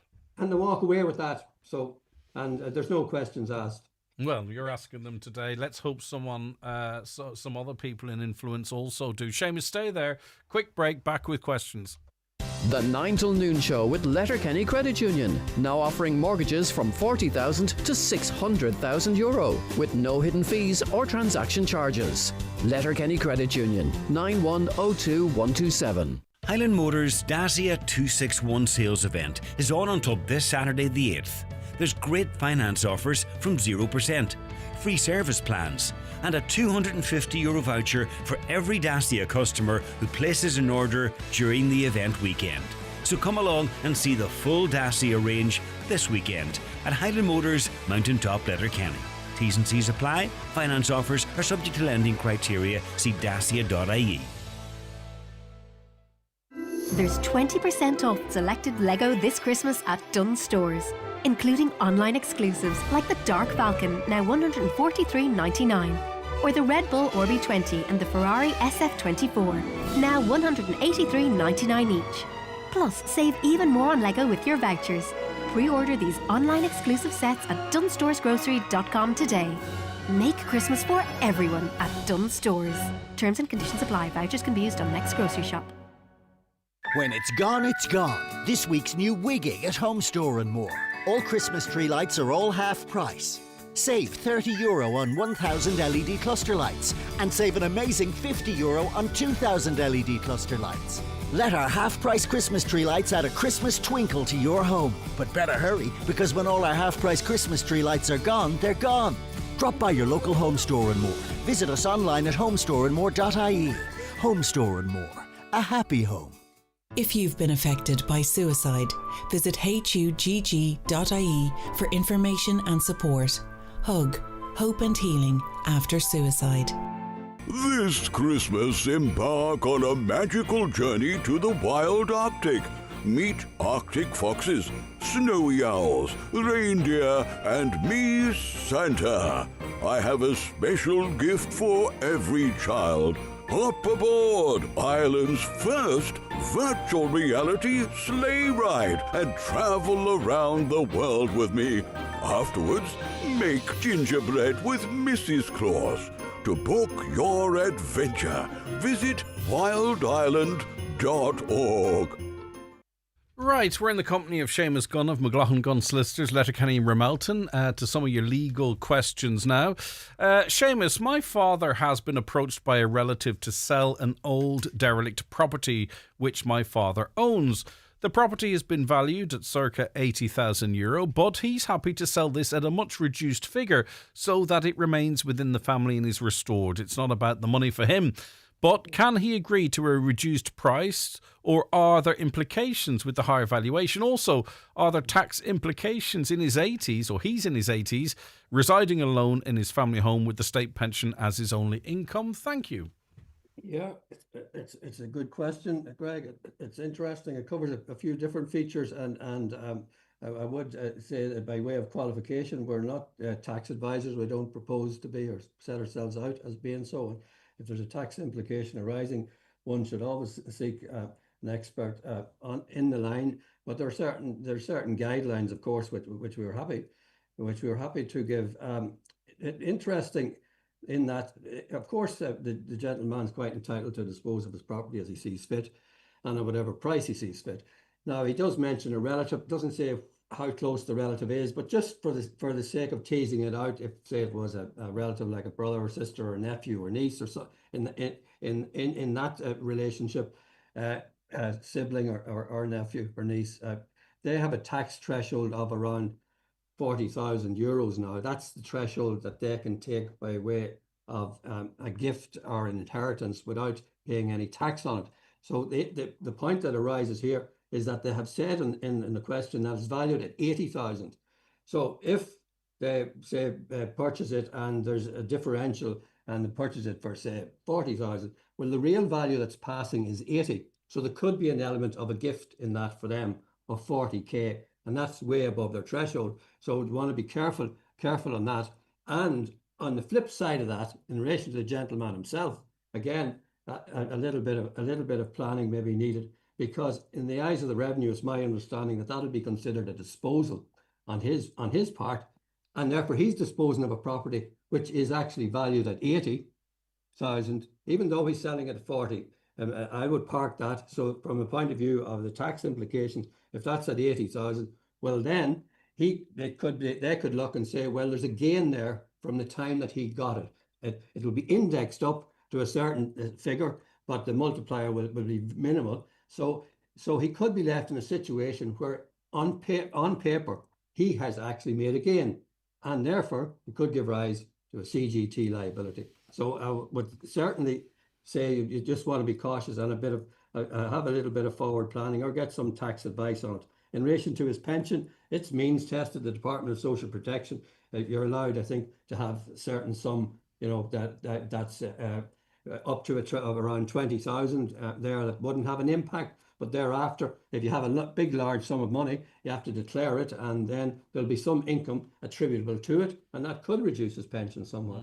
So there's two real strands there: CGT, maybe CAT, and whether it affects his pension or not will depend on what his situation is with regard to the sum of money that he might be keeping for a rainy day. Yeah, and I'm not saying this is what the situation is with the texter, but there could be someone who might be expecting that property to be inherited, and obviously they'd be keeping an eye on that.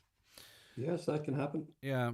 Our cousin died in 2018. Executor is refusing to apply for grant of probate and won't show copy of the will. What can be done? It's moving on 7 years. There's I mentioned before, a reference before, what's called an executor's year. Well beyond that now. The first question, though, I think that's relevant is they're saying it's a cousin, maybe a first cousin, and the person has passed away.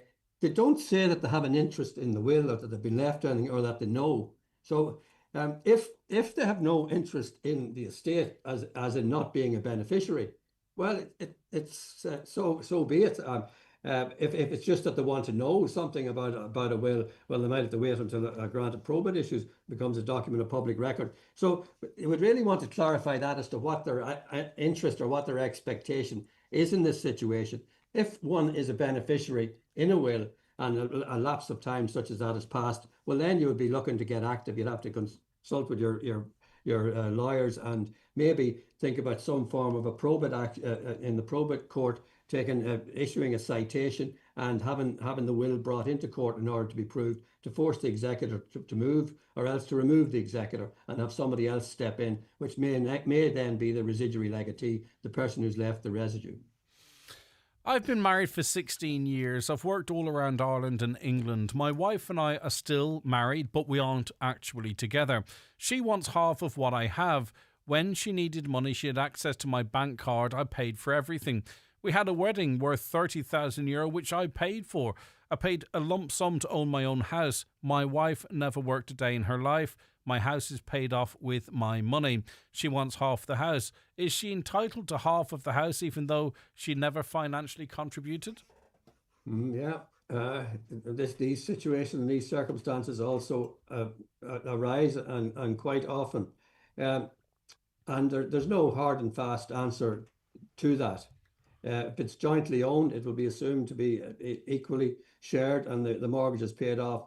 What the caller does not seem to attribute any gain to on the part of the wife is the amount of years that maybe she has contributed in another way to the house or the household or the rearing of the children, which would in itself come with a cost, you could say, or put a cost against it. So I would think to just bear that in mind and just don't think it's all just out of your own pocket, and therefore maybe the individual was allowed to go ahead and work while maybe the other partner was the home partner and sought about things around the home, which again, and contributed maybe their life to that. So we don't have that information, but I don't think you can just blandly just ignore it, as it would and certainly will arise if matters go down the litigation route, and that's by way of a family law situation. When they've said they're still together, they're still married. So in the eyes of the law, that's where they're at the minute. They're going to have to either go down maybe a judicial or separation route by way of an agreement, or if not, then they're having to start up litigation and then let a court decide on what equity, as in what contribution the wife has actually made to the house over the lifetime. If it's just held jointly and it's in joint names, it could very well take the view, well, it is a 50-50 situation. So there's a little bit more to it, and while the caller has done their best and contributed completely, I think at the end of the day they'll find that the partner will have established some equity at least. I would anticipate it. And it's interesting, and I know these are personal matters, but if you went into court and you'd been married to someone for 16 years and you framed them like this person has, they've done nothing, they never worked in their life, they've never contributed, I paid for everything, a judge could lock on and go, really? It was good enough for 16 years. Haven't indicated whether there's children either, Greg, dependents or what the situation was there. If an individual is allowed to work during that period and the other partner is not working, but provides the home for them to work out of, provides the support, if there's family, looks about the children, does all the runs, etc., all the wear and tear that goes with that, and that's heavy duty stuff, and it has to be acknowledged, I would think. I'm going through a separation and I'm trying to get a financial order from my husband, but he's refusing to hand in his affidavit or vouching documents. What can I do next, or what do I do next? Well, first of all, you probably want to consult and get some legal advice on it. I would think, of course, they're quite entitled to go down the route themselves and as a lay litigant. Usually at the outset, though, whenever you would issue a family law civil bill, the applicant would prepare their statement of affairs, their statement of means, and their affidavit of welfare. And they would look for an affidavit of means of the respondent, which it seems to be the situation here, and they're having difficulty getting it. My view on that would be it's then a situation where you would consider going to court. First of all, you'd have to have your proceedings issued, then you would go to court to issue a motion to direct that they get the affidavit of means of the respondent on maybe some time constraints on that, so that it would be delivered and the matter could move on. That's really, I think, your next option is a motion. Again, it shouldn't be necessary. It's part and parcel of the family law proceedings, and if it's not forthcoming, yes, they'll have to probably get a court order to have it. But it would seem to me to be putting good money after bad, in that you're better getting the ducks in a line and everyone make their declarations of their assets to see then can the matter be resolved by way of a consent order to keep the costs down. But if they want to go the other route, so be it, but it is expensive. Yeah, I thought planning in terms of septic tanks and percolation and all of that was really quite strict, but it'll be interesting to see what your view is on this. Please, can you ask Seamus, can a septic tank be moved without planning permission on a new build to the other side of the site? So presumably the plans were submitted with the septic tank in one location, and the caller wants to move that to another location and wonders, does that have to go back to planning? Well, it would be worth probably, first of all, running it past your local authority, and the Department of the Environment might have some regulations in relation to it. But it would be my understanding, though, and I am subject to correction on it with regard to the planning, but if you build a house and you have a specific location for the septic tank, and there it is, and you want to relocate it, first of all, the new standards will apply to the new septic tank or treatment plant that may be needed. But it would be my understanding that in that situation, that would be a material change, and that it would attract an application for planning permission in order to have it in that, because there are probably have to consider what the impact it might have on the environment if it is moved to such a location elsewhere. So my call on it would be, it would seem that it would be necessary but it certainly would be worth running it past the local authority planning office and before they would start taking any action in any case. Just time for one more, Seamus. My wife works part-time and is allowed 20 days holiday per year. She's already taken 17 days paid leave, but she wants to take a couple of unpaid days off so that she can retain the last 3 paid days for the Christmas period. The company says no. Her days off now will be considered part of her paid holiday leave, meaning she won't get paid for the days off at Christmas. What can she do legally? Yeah. Well, it's a difficult one for the employer. I can see where the employee is coming from. Everyone likes a bit of time around Christmas, no doubt about that. But there would likely be some type of employment contract or agreement, maybe that's in existence, that outlines the position in relation to leave. They say it very fairly that there is 20 days holidays. They've used up 17 and there's 3 to go. The employer has to have some say in it. To be fair, I think all around here, and to try to adopt a reasonable approach. There has to be give and take, and you don't want parties becoming polarized. If it's a situation though where the individual is not happy, they have recourse to the WRC, the Work Relations Commission, and raise an issue with them if they so wish. I wouldn't be overly optimistic about that now, Greg, to be honest with you. I think that the employer, if it doesn't suit and they're looking for the 2 or 3 unpaid leave days, I think that it's more in the call of the employer whether that will fly or not. And if it's not in the terms of the contract of employment, I would have my doubts. And then, regardless of whether it is addressed in that manner, I think that being reasonable, it might be a bridge too far. Yeah, because the employer could be down in terms of productivity, so they'd have to take that hit. It's a loss to ask, or they might have to bring cover in, which also is an additional expense.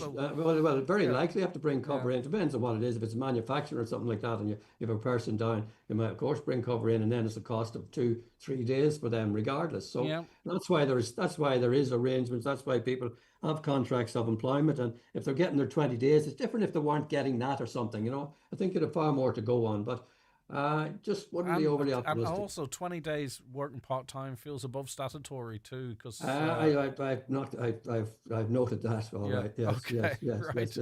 They're fairly generous. It seems generous. Yeah. Okay. Seamus Gunn, thanks very much indeed. Seamus Gunn of McLaughlin Gunn Solicitors, with offices in Letterkenny and Remoten, and also a very prominent online space. Well, we hope so. Anyway, we hope say that as if you've never visited your own blooming website. But anyway, go on.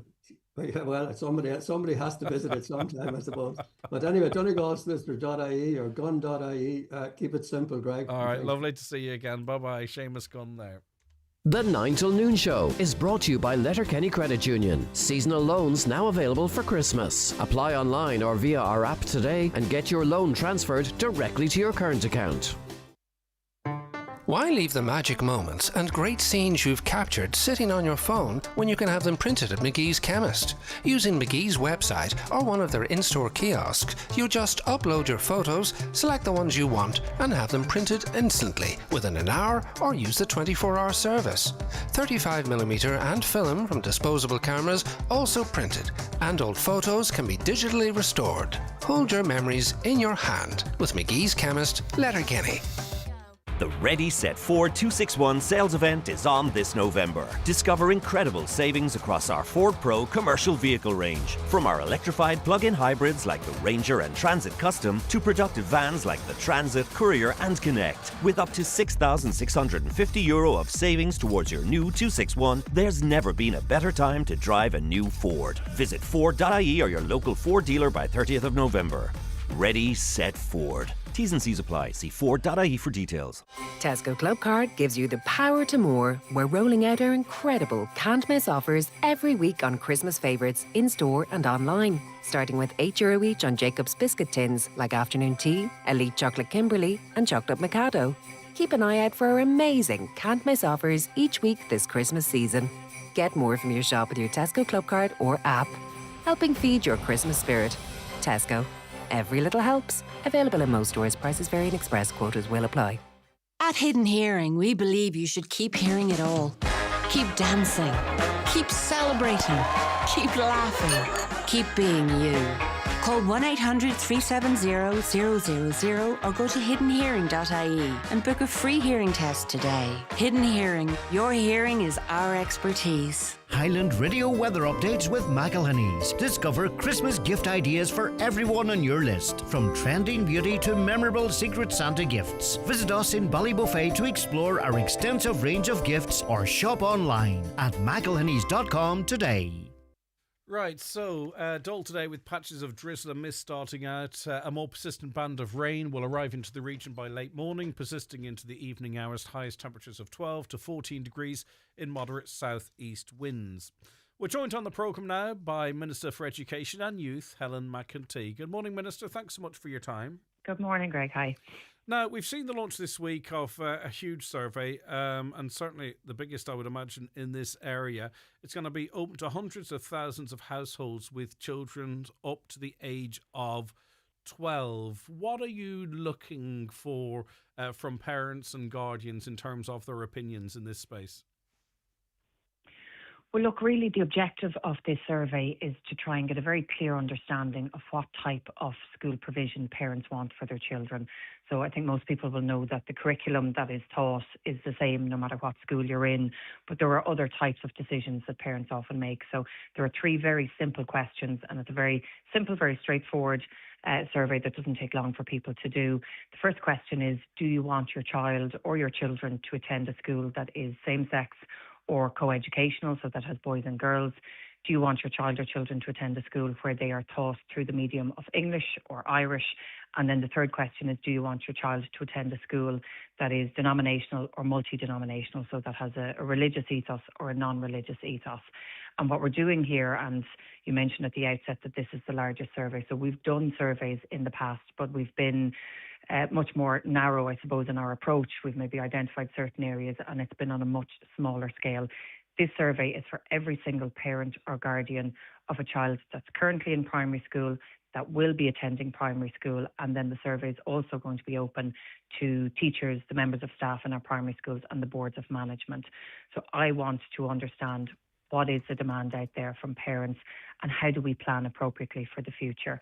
Maybe just to give a breakdown of the three different questions and what we have already, just so people can understand that. So at the moment, about 90% of our primary schools are already co-educational. They're already boys and girls. So that question might only apply to a small number of people. So you have 10% that are still single sex. In terms of the Irish language, about 8% of our schools are Gael Scoilina or Gael Colosty, 92% aren't. So earlier this week, in fact yesterday, I launched 2 new Irish language strategies, and this I hope will help us in identifying where can we introduce new schools. Are there changes that could be made to turn English-speaking schools into Irish schools if that's what's wanted? And then the third piece is around the denominational and the non-denominational. So at the moment, about 95% of our primary schools are under a religious patronage, so the majority of which are Catholic. There's a smaller percentage Church of Ireland, and then the remainder, about 5%, are non-denominational. So again, do parents want to see a change? Do they want a greater level of choice? The most important thing here is that this survey isn't the end point. This is the start of asking people what they want. And at the end of the survey, which will run for 6 weeks in total up until the 16th of December, if there's a very clear picture in a school or an area that there's a demand for change, what we will do in the department is then engage with the schools, with the parents, with the patrons in that community, and have further conversations to see, do you want this change? How can we work with you, and how can we bring that about? So just in relation to that, Minister, this is about parents' choice. Yeah, so this is not necessarily to adopt a national policy that, say, for instance, there was very little interest in Leitrim for a Catholic ethos in the school, or the church running a school there, but there was a massive interest in such in Donegal. Could the response be nuanced to reflect that, rather than it being blanket right across the country? So that's the approach that's been taken here, because I've been asked the question, well, why are we doing a school-specific survey? So I take myself, for example, I have 2 young boys who'll be starting primary school soon. So when I go into the survey, I'm asked where do you want them to go to school, and you would click on a specific school. And the reason for that, instead of just maybe doing a general survey, would you like, it's so that we can actually implement it. Because in the past, we've maybe had surveys where you get a certain percentage, X amount would like Irish-speaking schools, X amount would like multi-denominational. But how you apply that then, what schools do you pick, where do you go, it hasn't worked in the past. So that's why we have such a large survey asking every parent to respond. And I would ask everybody who's listening, or anybody who has an opportunity to take the survey, to please take the survey, because the greater accuracy we get, the greater number of people responding, the better we can then respond to that actual answer. So it really is, it's about making sure that we can implement the survey. So if we know that in a particular community... Sorry, Minister, how do you implement it though? Because there have been efforts in the past, have there not, sort of to remove Catholic patronage or something, and a very low success rate in that regard. So even if there were, it was the overwhelming will of the people, how do you act on that? How do you make the schools reflect the will of the people? Well, the first thing I would say, there's no intention on my part behind the survey other than understanding what people want. So if it comes back to me and people are very happy with what they have, then that's exactly what we'll have.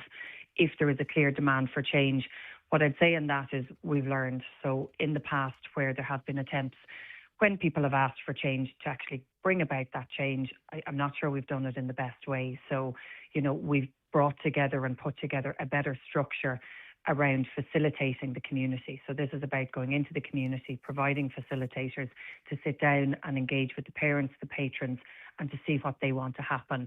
Whereas in the past, it maybe wasn't done in that type of spirit or that type of way. We've good examples in recent times where changes have actually happened, whether it's religious schools moving to non-denominational, or even English-speaking schools moving to Irish-speaking. So, for example, in Dublin at the moment, we have one school that's transitioning from English to Irish. And while I'll be honest, we had a few bumps along the beginning of the way, it's now starting to move very well. And from next year onwards, there'll be an introduction of Irish. And over the years, it will then phase out. And what's really welcome in this regard is that the school itself had been struggling, the numbers had been reducing. And some of the other schools where we've seen changes around the country, maybe smaller schools where they were under pressure for numbers, because of these changes, they've actually increased in numbers. They're now completely rejuvenated and the school is growing. So there's a number of benefits here, not just around making sure we have that choice for parents, but actually looking to see are there schools that maybe would benefit from these changes as well. But I'd say we've learned. There have been a number of attempts here in the past to try and make changes. But for me, the most important thing is actually from the very outset, what is it people want? There's no point in me coming in as minister saying, well, I think we need to do this. This has to be the parents' choice. It has to be the community's choice. And we have to be there to facilitate and work with them. And there's a separate survey for teachers and boards of management. How do you balance? Yes. Maybe the findings will be similar. Maybe they'll be very different. We know there have been teachers' unions that believe that, teachers don't necessarily, a majority of teachers don't want to teach sacraments in schools, for an example. How do you balance the findings from teachers and boards of management versus parents, if there are odds in any spaces, not specifically that, but generally? What I would say is for the survey, all of the answers will come together, so there won't be a distinction between what teachers said and what parents said. This is an anonymous survey, so while people are being asked for their air code, the air code is simply for us to be able to clarify that there's a child or children in the house, and we're able to do that with data and information that we have, but it is purely for verification purposes. So the survey itself is completely anonymous, and what will happen once the survey is finished is that school, the particular school, will get a result of the survey. So they won't know who said what, they won't know what came from parents or teachers, but they'll get the actual result of the survey and we'll be able to look at it and see. And again, this comes back to, well, what do you do next? And this is where the facilitator from the department is really important, that you go in and you sit down and you listen to people's views. The point that you've made around religious instruction is really important as well. So what I've done in tandem with announcing this survey this week is set out in train a body of work that's going to be done looking at where you have religious schools, where you have people and parents who want their children to opt out of religious instruction, that we have better structures in place for those children. So there are guidelines there. They are supposed to be adhered to. If a child is not going to be taking religious instruction, but I think that they should be working better. So I want to make sure that we have best practice guidance. If parents don't want to move their children, if schools don't change, and they want them to be there in their community, if that's their wish, we need to make sure that those options are being responded to as well. So that's a separate body of work that's happening. What's important as well, I think maybe for people to know, is that all of the patrons are on board with this. So I've worked very closely with our Catholic Schools Association, with the Church of Ireland, with the Educate Together Community National Schools, ETBs, and everybody has welcomed this, because I think we all want to make sure that we're working together and that we're providing the right options for parents. Okay, Minister, separately and briefly, we heard claims on this programme months ago from a local representative that there was a far-right movement to establish a group to train, to arm up, or to escalate anti-immigration activity. And reading the Irish Daily Mail this morning, Gardaí believe they've foiled a potential far-right attack on the immigrant community. 2 men were arrested in Laois while the PSNI raided a house in Down. They allegedly found explosives, etc. How concerned are you? How concerned is the government of around this story and the potential sort of for a more organised, more violent campaign against immigrants? Well, the first thing I think to say is that I really welcome the developments from An Garda Síochána. And from my time in justice, what I can say very clearly is that this is something they take extremely seriously. Whether it is a particular element that is focused on the migrant community or violence in general, the Gardaí take this very seriously. But in particular, when it comes to the rise of the far right or anti-immigrant objectives or sentiments, this is something that is taken extremely seriously. And I think the vast majority of people in this country absolutely detest any form of violence, any form of racism, any form of attacks on any individual. So I think the more that Gardaí can do to prevent this, or to send a very clear message, this isn't going to be tolerated, it's not part of our society, it's not who we are, then I welcome that and I support them. Obviously, look, the details of this case, we'll have to see how that unfolds, but the Gardaí do their work very diligently, and I think our response needs to be, as a society, that we don't accept this and we don't tolerate this. Okay. We've obviously seen very unacceptable scenes in recent times. I won't lie, there are and has been an increase in unacceptable scenes specifically targeted and towards the migrant community. And again, I would say the vast majority of people absolutely detest this.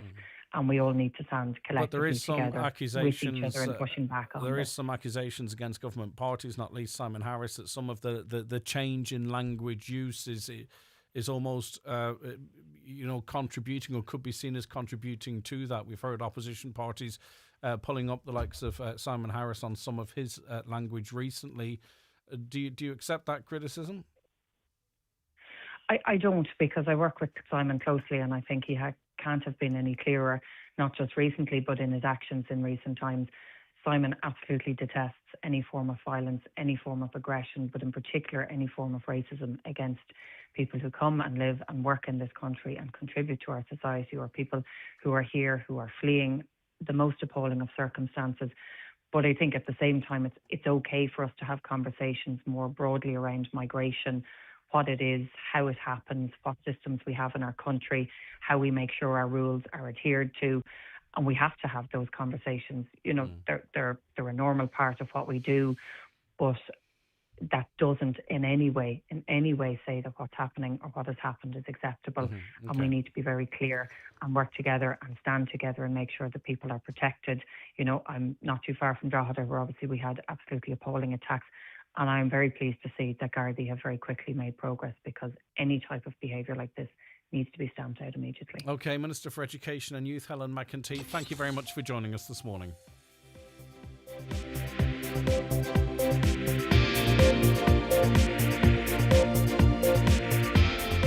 With all the stories that matter across the Northwest, it's Greg Hughes on the 9 to Noon Show on Highland Radio. And it is 2 minutes past 11. Let's get a news update now, and we'll cross over to Donna Marie Doherty. Thanks, Greg. Good morning. The controversial training carried out by Engineers Ireland on the outdated IS 465 standard was heard on the Dáil floor. Donegal Deputy Charles Ward told the Taoiseach that the training the engineers up on the standard that's currently under review because it does not take into account the latest science in the defective concrete block crisis is unethical and beyond an oversight. Deputy Ward put a number of questions to Simon Harris, to which the Taoiseach responded that steps will be taken after the review is complete. A 69-year-old man has died after being struck by a car on Grange Road in Magherafelt, County Derry, shortly before 6 o'clock yesterday evening. He was pronounced dead at the scene. The road has since reopened and police are now appealing for anybody with information or dashcam footage to come forward. The Cashel Mara Hotel fire in Moville back in November of 2018 is believed to be the first in a wider trend of arson attacks on buildings proposed or rumoured to house asylum seekers. A report in this morning's Irish Independent shows that over the past 7 years, there's been 38 arson attacks and 6 threats against properties designated for IPAS centres. Donegal features on the list 3 times, with 2 further incidents in May in 2023. One was in Lisfannon on the 11th and the other at Sailor's Rest in Buncrana just 5 days later. Despite over €130 million being spent on the Dunlow Kilrain Road and active travel upgrade, the footpath into Glenties will remain unfinished. Local councillor Brian Carr has called the situation infuriating. 2 sections are missing, a 40-metre gap near the Mill Road cottages stalled due to land acquisition, and a 100-metre stretch in the front of the church long delayed despite over a decade of discussion. And finally, Aer Lingus is planning to offer free Wi-Fi to customers. It will use Starlink infrastructure on aircraft serving US and European routes within the next 12 months. The company also announced an operating profit of €170 million for the third quarter of this year. It represents a €31 million increase on the same period for last year. That's all for now from the newsroom. Back with headlines at 12 o'clock. Thank you, Donna Marie. We'll be back after a break.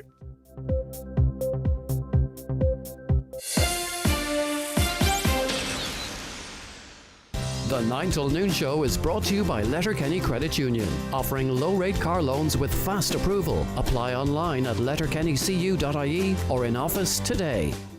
Carrick-Dunn 20% off almost everything, plus 50% off mega deals all this weekend. 20% off stunning party wear, gifting and Christmas collections. Don't miss 20% off in stores nationwide or online at carrickdunn.com. The Three Amigos, Jimmy Buckley, Robert Mazzell and Patrick Feeney are back on tour. This award-winning show is full of laughter, music and song. See The Three Amigos live. Clonry Hotel, Letterkenny, Monday, January 26th. Tickets priced $39.50, now on sale at hotel reception and ticketmaster.ie, where extra charges may apply. The Three Amigos live. This show is not to be missed. The Irish Times says the hybrid Dacia Bigster might just be Ireland's best car right now. That's a big review. Well, it is a big family car with big space, big tech, a big boot and big hybrid power. Get more for less from just €29,990. Visit your local Dacia dealer to find out more. Dacia. Drive more for less. Price excludes delivery and related charges. T's and C's apply. Offers are limited. See dacia.ie. Welcome to Cherrymore Kitchens and Bedrooms in Donegal Town. Discover affordable luxury with our bespoke fitted furniture solutions. With almost 30 years of serving Ireland and the Northwest, we're your trusted experts. Visit us Monday to Friday 9 a.m. until 5 p.m. and on Saturdays from 9 a.m. until 3:30 p.m. Book your free consultation today on 074 9725822 or visit cherrymore.ie. Cherrymore Kitchens and Bedrooms, where affordability and luxury combine. PTSB has Ireland's lowest rate for personal loans, from 25 to €75,000. So from new wheels to home renovations, we're here for your next highlight. Apply today at ptsb.ie. PTSB, altogether more human. Lowest rate source ccpc.ie, 18 September 2025, excluding green loans. Lending criteria, terms and conditions apply, subject to affordability assessment. Security may be required. Over 18s only. Warning, if you do not meet the repayments on your loan, your account will go into arrears. This may affect your credit rating, which may limit your ability to access credit, a hire purchase agreement, a consumer hire agreement, or a BNPL agreement in the future. Permanent TSB PLC trading as PTSB is regulated by the Central Bank of Ireland. Má rinneach cur de cuine, is féidir leat a bhraca bhfuil tú fógathe sa duracadas. Tá sé tábhachtach a hiiscint go bhfuil cabhair ar fáildeit. Ar victimscharter.ie, chuirtar eolas ar fáildeit ar theirbhísí aistriúcháin, ar na cearta atá agat, agus ar an tacaíocht atá ag teastáil uad. Tá cearta agat, tá tacaíocht agat, tá go agat. Faid a cuidse ag gart na níospartach. Ar na cur ar fáildeit ag rialtas na hÉireann. You're very welcome back to the 9 till noon show. So, there was a vote, when was it? We're going back to the traffic, by the way, such is the interest. There was a vote in May of this year. It was in relation to two major active travel projects in Letterkenny, and those that voted at that time for it to go ahead and these, I mean, you can find out yourself where these councillors are from, that's up to you. But anyway, for passage of the Pot 8 for Letterkenny Active Travel, Ballyrain Road Project and Letterkenny Active Travel, Circular Road Project, Joy Beard, Michael Boyle, Jimmy Brogan, Brian Carr, Terry Crossan, Thomas Sean Devine, Albert Doherty, Gary Doherty, Ali Farron, Martin Harley, Noel Jordan, Jimmy Kavanagh, Michael Colin McGill-Nasbeg, Michael McBride, Borg McGarvey, Jerry McMonigal, Declan Meehan, Dakota Lee Meneman, Martin Scanlon, John Seamus O'Ferry, all voted in favour. Those that objected, Liam Blaney, Fionnán Bradley, Kieran Brogan, Paul Canning, Donald Coyle, Martin Farron, Donald Mandy Kelly, Michael McClafferty, Martin McDermott, Dennis McGee, Patrick McGowan, Anthony Malloy, Micheál Nocton. Now, so obviously there's many of those that are outside Letterkenny. You can see from the pattern there, for the most part, it seems they backed the local Letterkenny Milford councillor's stance in approving these works going ahead or opposing them. So we want to talk now to some of the people that may well be affected by this. Aileen is from Evolve and joins us now. Hi, Aileen. Hi, Greg. How are Is you? it Eileen or it's Eileen, isn't it? Sorry. Aileen. Aileen. Sorry, I was correct. Why did I doubt myself? Right. You so were correct. It's a toughie, this, because, Aileen, and I hope you're conscious of the fact that we're ultra conscious of platforming people's concerns, but not doing anything to try and damage business or discourage people, because you do amazing stuff. Your own shop there is fantastic. It's a great employer. It's a great supporter of the community. And it's a tough one from this seat, Aileen. But I'm very pleased to be able to get your view in relation to this. And what is your view as a business person? Great. Thanks, Greg. Thanks for saying that as well. And we totally understand that you're not trying to put people off. And it's really important that we continue to get people into the town. You know, on behalf of Evolve Clothing in the retail park here, we, and probably on behalf of the town as well, you know, we feel that the roadworks are just, they shouldn't be happening. And listen, we know that the roadworks are happening at the hospital. They've already started. I don't think there's much we can do about it, but we would be hopeful that they would be stopped, you know, fairly soon for the busy Christmas season. But, you know, out walking last night, and the new signage has been erected there at the Polestar roundabout, you know, notifying people very vaguely notifying people of roadworks that's going to happen from the Polestar roundabout to the Creamery roundabout from November 10th is, I think, if anybody came from outside of Donegal into the county and seen that sign, they would probably think it's a joke, because the town is already blocked to capacity, and then start roadworks on November 10th or from November 10th is just not on. It shouldn't be happening, and we have to let people know, like, businesses are suffering. There's no question about that. I would say we have spoken about this. I think probably businesses are fatigued at this point, because pretty often it falls on deaf ears, to be honest. Which is very frustrating, because you contribute so much through business rates, through water rates. You know, I mean, businesses keep this county ticking. That's right. And funny you say that. We have had a number of people, businesses contact us to say, you know, about maybe doing up a campaign to pull the rates until the roadworks have stopped. And, you know, it's really important for us to say as well, Greg, that people are happy to take the pain off the roadworks if there's a positive outcome, you know. But will there be a positive outcome after these roadworks are done? Yeah, absolutely there will be, when eventually the bridge is built, without a doubt. But these roadworks that are currently happening and currently planned, we are not sure whether they're going to actually benefit the town at all, because they're really narrowing lanes and adding cycle lanes, so that we don't think that's going to benefit. So if there was going to be a positive outcome, I think people would be happy, but definitely not this time of the year. I don't feel there's ever a good time of year, unfortunately, because the layout of this town is so bad. But the fact that they would start works now as well from November 10th and are currently working is just ridiculous. Yeah, and I really empathise, because, you know, it's every route in really effectively at this point. So the traffic coming in past us here, that road narrowing, we don't know what the consequences of that will be when it's finished. And also extra traffic lights and narrowing of roads again in another really, really busy route, a busy route for businesses in Letterkenny, or those even getting to work in past, say, the Mount Errigal Hotel, which might be for easier for people. So in the first instance, why now in the busy Christmas season? Yeah. And all the ads are starting now, right? So people are in shopping mode already. And also, too, you know, if we're not going to get this bridge potentially with the best wind behind us till 2032, can businesses survive this short and medium term disruption to get what's going to be left to circumnavigate by the time this is all done and dusted? And I would have my real concerns if I were you, or any business, sorry, not your business, any business. I know you're active online and stuff as well. But absolutely, any business, every business is struggling, Greg. You know, costs are going up, you know, minimum wages are going up, of course, and, you know, there's not that much support from the government, really. So, you know, and then to have impacted by traffic and people, and actually hearing people saying they're avoiding coming into Letterkenny, like, it's really heartbreaking, to be honest with you. And it's really hard to get your head around the fact that this work is happening they're more about to start, you know, from November 10th, which is businesses depend on the next 7 weeks hugely to make up for all the quiet times throughout the year.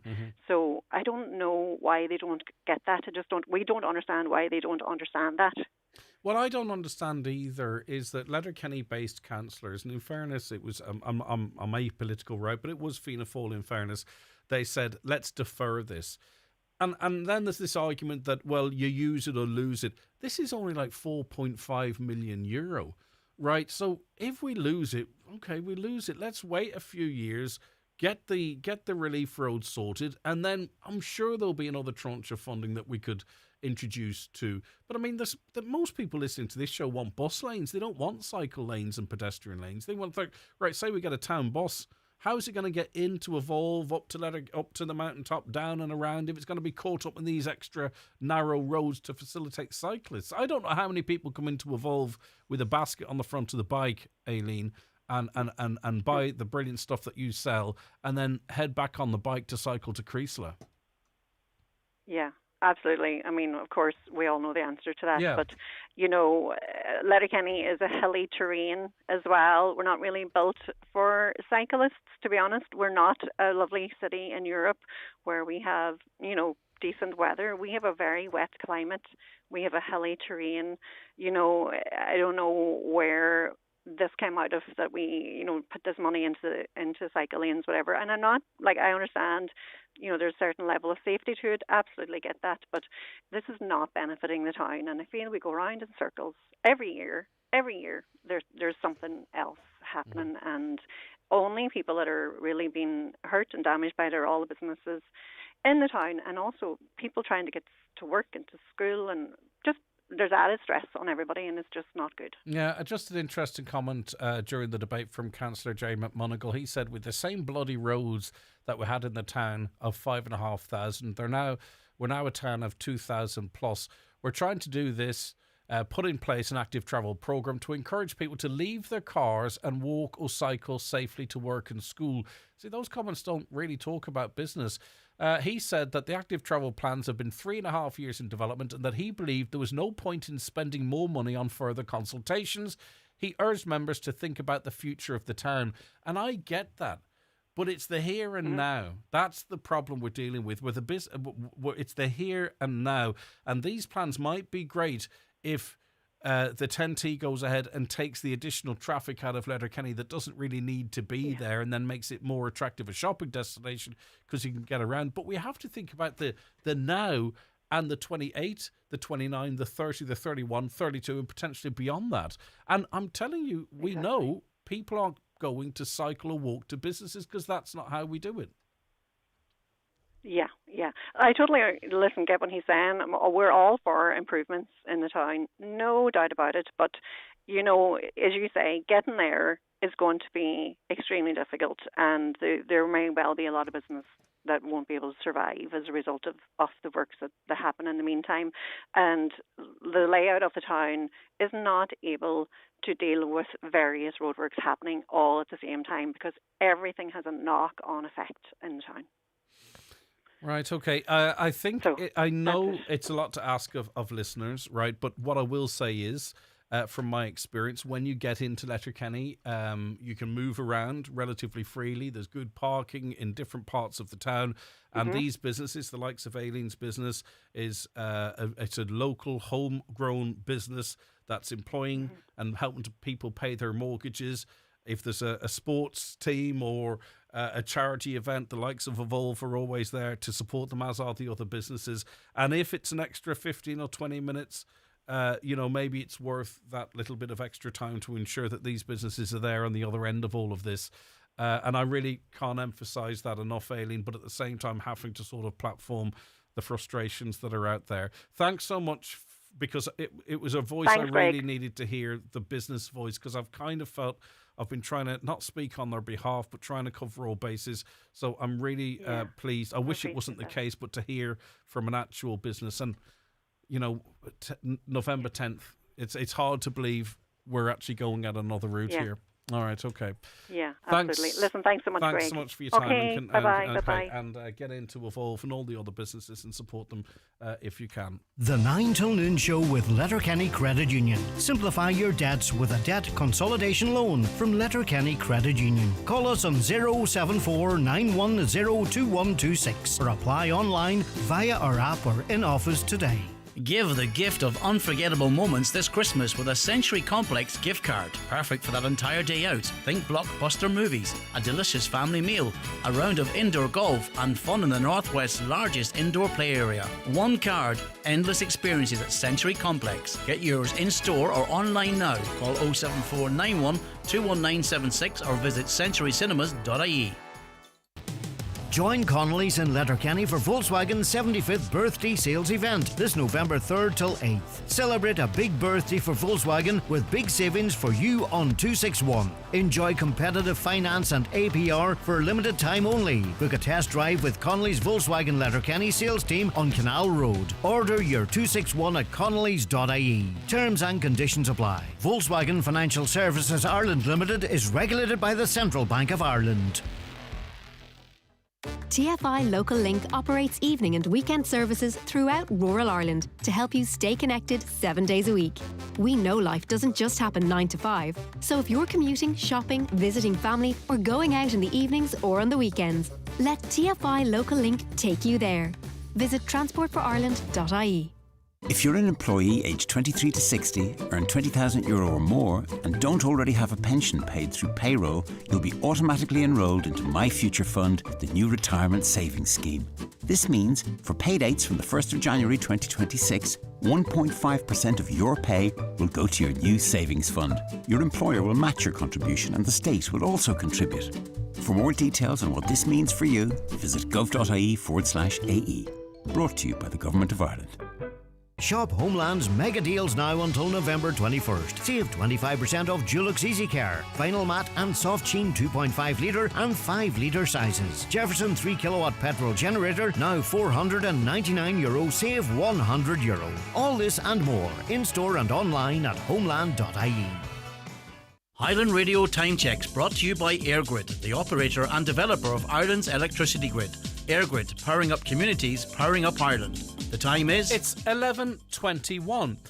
Now, I referenced this yesterday in the newspapers, a national newspaper. Jerry Connolly, he's a Donegal man from Stranola, more specifically, and he was talking about facilities in men's toilets for people diagnosed with prostate cancer, and I'm sure there are probably other areas of health that might create the same problems that could be resolved with this. Jerry, good morning to you. How are you keeping now? Morning, Greg. Yeah, doing not so bad. Yeah. Fair play to you for bringing this to the fore, because we talk about these issues an awful lot, but we don't necessarily talk about some of the lived realities that are there. It's almost like, I have it, or I got cured, or I'm feeling better now, and what have you, but we don't always get into the nitty-gritty of it. Your prostate diagnosis, came in 2013, and you were obviously learning beyond that the consequences of it. So talk us through the issues. Well, at that time it was 2013. Over a period of time, I had been attending the doctor, getting blood tests and all that done, and biopsies done. But by 2015, then I was diagnosed with cancer, because once you get into the system, they keep you in the system. And then I was offered the robotic surgery in Galway, so I had that done, and it was explained kind of very lightly now about the after effects of having the operation as regards incontinence, but I don't know whether I wasn't listening or whether it was maybe very lightly touched on. So this would be often it's involuntary, the squeeze effectively, so that if your bladder is full and you could release that, there's sort of an involuntary hold on that, but also too, if you need the toilet, you can voluntary hold it as well. Through your cancer and the treatment and the process, that sort of involuntary and voluntary ability was lost to an extent. Yeah, or to a great once extent. you, either through radium or an operation, once you have your prostate removed or worked on with radium, you basically don't have any control for, could be up to 3 to 4 months before you have some form of control back. So that to a man is a big issue, no man likes to admit that he's basically soiled himself, which does happen, Yeah, I mean, so obviously you said, right, there's a trend here. If I'm coughing or laughing or sneezing or what have you, I can wet myself. So presumably, there are products you can buy, or what's the story in terms of managing that until such time as the ability to control returns, if it does? Well, basically in the initial stages, you have a range of pads that you wear. Yeah. From basic pads, depends on your leakage, to the sumo wrestler pads, as I call them. Like a sumo wrestler, you're back in nappies again, basically, as an adult. You kind of revert back to your childhood. But you're dealing with that. You're having your mother to deal with the after effects. You're dealing with it yourself. So they advise then on pelvic floor exercises, which takes a long time before you can really maneuver that muscle, that you have some control. And this conversation is very familiar to women for various reasons. It could be childbirth. It could be, there's lots of different reasons. So it's a familiar conversation there. So Jerry, me and you head into one of the lovely bars in Stranraer when you were having this issue, and we have a couple of pints, right? And you've got whatever products you choose to wear, you've got them with me, and you start to feel a little bit uncomfortable and you slip off to the bathroom, right? This is where the problem sort of, maybe the dignity comes into it a little bit, because not every toilet contains somewhere where you could safely dispose of your product. And is that why you've sort of started speaking publicly? Yeah, well, between ourselves and between myself and the Irish Cancer Society and PHS they've taken the lead on this too, to highlight the lack of incontinence bins for males, particularly because not only have you pads with after prostate cancer, some men would have catheter bags, which are even bigger than a pad, and are very hard to dispose of, because my colleague who was in the program with us yesterday in Dublin, he had a catheter bag on for 9 months, and he was actually back to work, so he had extreme difficulties in trying to find a place. But the hygiene services company are on site here anyway, right? Because they're providing and maintaining similar type of receptacles in the ladies' toilets or in the toilets for people with a disability. So it's a case really of extending those services to the men's as well then? Well, it's probably a case of highlighting the lack of them for men. Yeah, but I'm saying about trying to- solutions, though, you see. Yeah. As I say, PHS have taken the lead on this, and I think the fact that Marcus, my colleague who was in the campaign with us, he actually works for PHS, and I think that's where the conversation started first. That he's actually changing incontinence bins in female toilets, and he often wondered after he had prostate cancer, why was there no facility for men? So it was a kind of a natural progression to have a look at it, you know. And in that's terms where of access to products, I was in a toilet at a function in Donegal Town yesterday, and my word, there was everything in this vending machine, from sex aids, if you don't mind me saying so, to disposable face masks and chewing gum and stuff, but nothing like what we're talking about, nothing that could help someone in the situation you were in, you know, no products available. Is that another thing too, that there's access to products? there's not access to products because I suppose you have the problem is you don't know what the right product to have, and a vending machine Right. for male incontinence can be a wee bit more difficult. So it's more, we would be looking at more the dignity of having an incontinence bin in a male toilet, you know. And in some toilets you can say there's no bin of any description now, Mm. so there isn't.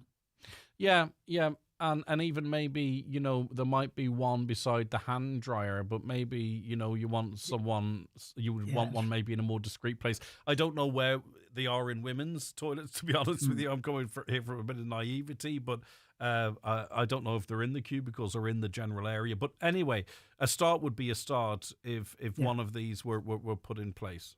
Yeah, because most of the bins that you find in a male toilet are fairly open. You know, they're just That's it. they can be just an open container, and some of them do have a lid on them, but some of them are not fit to take a pad in Yeah, them. yeah, you it's know. ad hoc, isn't it? Yeah, and also too, then you go, is this a responsible place for me to put that as well? And it puts another pressure on. So where are we at in terms of the campaign? Now, the campaign, by the way, can be accessed at phswashrooms.ie/male incontinence. But where are we at? Like, are some businesses doing this already? Are there gaps all over the place? Or is it lack of knowledge, and for the first time they're going, blooming hell, actually, maybe I should do this? So what's the story? Well, what PHS have done is they launched this in the UK in 2024, and it's taken off really well there. And now they're beginning to launch it here in Ireland. They have started in a few places, but it's at the very, very early stages yet. But they would plan to, as I say, with the Irish Cancer Society and the Irish Men's Shed Association, to try and highlight this issue. And this is why myself and Marcus was taken into the situation, because we've been there and we've experienced this lack of incontinence bins in male toilets. So that's where we're coming from. So we're basically trying to highlight the whole program, you know. No, and you've done a brilliant job, and I've learned something today. Well, I learned it yesterday, but that's why we wanted to speak to you, because it's just an important area. Listen, Jerry, thanks very much indeed. You're in good health now. Well, you look great. So I hope that's and a reflection. We're also of just trying to encourage any men to go and get a PSA test with their GP.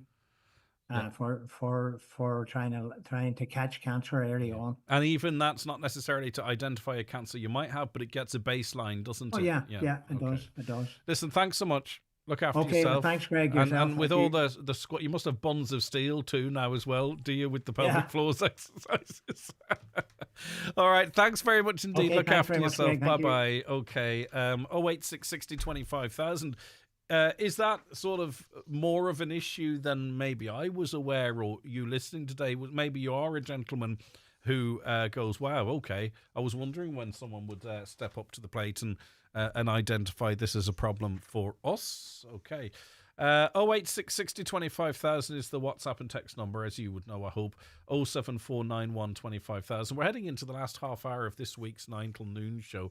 And we really do appreciate you, our loyal listeners, because there was another set of figures that came out the day before yesterday, which shows that Highland Radio and its listenership is growing, which is remarkable, right? If you look at national trends, it's really, really fantastic. Our show, buck on buck, as they say, has increased its listenership from 4.4%. Some of that's seasonal, right? But it's still, anytime you're going up is good.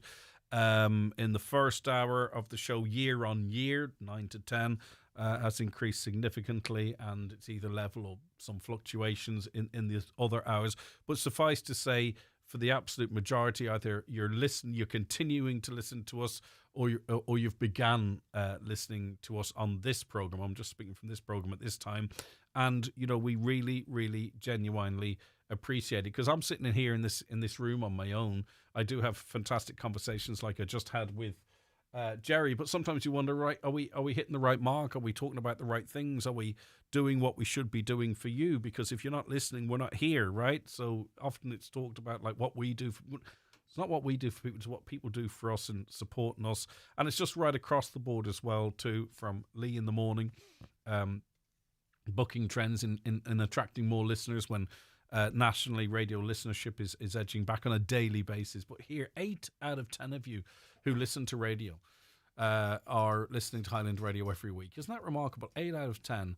And between 6 and 7 of you listen every single day. That's remarkable. Like, I see other radio stations down the country, national radio stations, and they're delighted with like 14% of the market, 15, 16, and that's fantastic, right? But 8 out of 10 of you who listen to radio listen to us at some stage over the week. We've got fantastic loyal listeners at the weekend too, brilliant weekend presenters. Sport doing a brilliant job as well, but also like between 6 and 7 of you listening to this radio station every day. And it's how long you listen to as well, which is astonishing, right? Because near neighbours of us have a 40% market share, which is really good in the industry. Ours is over 60%. So when you switch on the radio, you stick with us throughout the day, and it's brilliant. And thank you so very much. And I can't speak on behalf of the station, right? There's other people here that can do that, but just certainly from our show, to praise fellow presenters, but also to say thank you from our show's perspective. We really, really do appreciate it. And Caroline out there does most of the heavy lifting in it. She works flat out, and for us, it's we get paid, right? But it's to our detriment sometimes a bit of a devotion. What we do, me and her particularly, and Shannon as well, of course. Sorry, she's just off. That we're at it all the time. I'm getting messages from Caroline at 10 o'clock in the morning, and I know, 10 o'clock at night, and I know she's up at probably 4:30 in the morning. Well, she'll probably be up all night having wheeze, but anyway, she's up at 4:30, 5 to get ready for work. So we it's all the time. We're constantly at it, and it's because, which makes your loyalty to the show and those that are listening to the show that didn't before, it makes it all worthwhile. And we have this fantastic platform to highlight issues around our beautiful region. Some of it's good, some of it's negative, but it's all important and it all makes a difference. And we'll be back doing that, as I've just outlined, after this break. The 9 till Noon Show is brought to you by Letterkenny Credit Union. Digital loans now available. Apply online or via our app today and get your loan transferred directly to your current account. Carrick-Dunn 20% off almost everything, plus 50% off mega deals all this weekend. 20% off stunning party wear, gifting and Christmas collections. Don't miss 20% off in stores nationwide or online at carrickdunn.com. Experience an evening of pure magic as one of Ireland's most beloved composers returns to the stage. Join Phil Coulter for Tranquility by Candlelight, live at Angrinnan Theatre, Letterkenny on Tuesday, November 11th. A night of beautiful music, heartfelt stories and soothing serenity. Tickets are now available from angrinnan.com or Angrinnan Theatre box office. Don't miss Phil Coulter, Tranquility by Candlelight, Tuesday, November 11th at Angrinnan Theatre, Letterkenny. Great to see you back at Specsavers. Okay, could you read out the letters on the wall for me? Yep. D-E-A-L-S? Yeah, D-E-A-L-S. Deals. Oh, right. Yes, our Black Friday deals are eye-catching, but the letter chart's over here. Oh, sorry.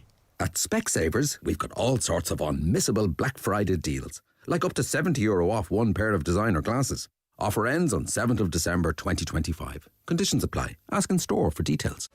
With the phasing out of R32 refrigerant and heat pumps, discover next-generation comfort with the new award-winning Grant Airona R290 heat pump, delivering exceptional performance with quiet operation. The Grant Airona R290, heating for the future. Think heating, think Grant. Visit grant.ie. D-Day for derogation. In this week's Irish Farmers Journal, as Brussels decision makers arrive in Ireland, pressure mounts on Agriculture Minister Martin Hayden to retain Ireland's nitrates derogation. Payment cuts looming for livestock farmers. High beef prices hitting cattle exports. Irish butters go head-to-head in US supermarkets. What the new nitrates proposals mean for your dairy farm. Why small farmers need to look at pension entitlements. Plus, all you need to know about Dairy Day next week in our free supplement. Only inside this week's Irish Farmers Journal. Celebrate the life and music of the legendary Joe Dolan live at the Mount Errigal Hotel, Letterkenny, Friday, January the 16th, with the Dolan family and the original Joe Dolan band performing all the classics, Good Looking Woman, Make Me an Island, and many more. Tickets on sale now from the hotel reception and ticketmaster.ie. Now, we're joined on the programme by Fine Gael County Councillor Michael Boyle. Michael, thanks so much for joining us. I do appreciate your time this morning. Morning, Greg, and morning to your listeners. I hope you can hear me there okay. Yes, you're coming through loud and clear, Michael, and you're raising an important issue because you were, this has an impact on you, of course, as well, but you were one of the first at a fatal road traffic collision in Glenties recently, and I suppose as you've had a time to deal with that and what you came upon and what have you, you've kind of been able then to reflect on our ability to respond to incidences like that. So talk to me about what you've observed and what you think we need to be working on.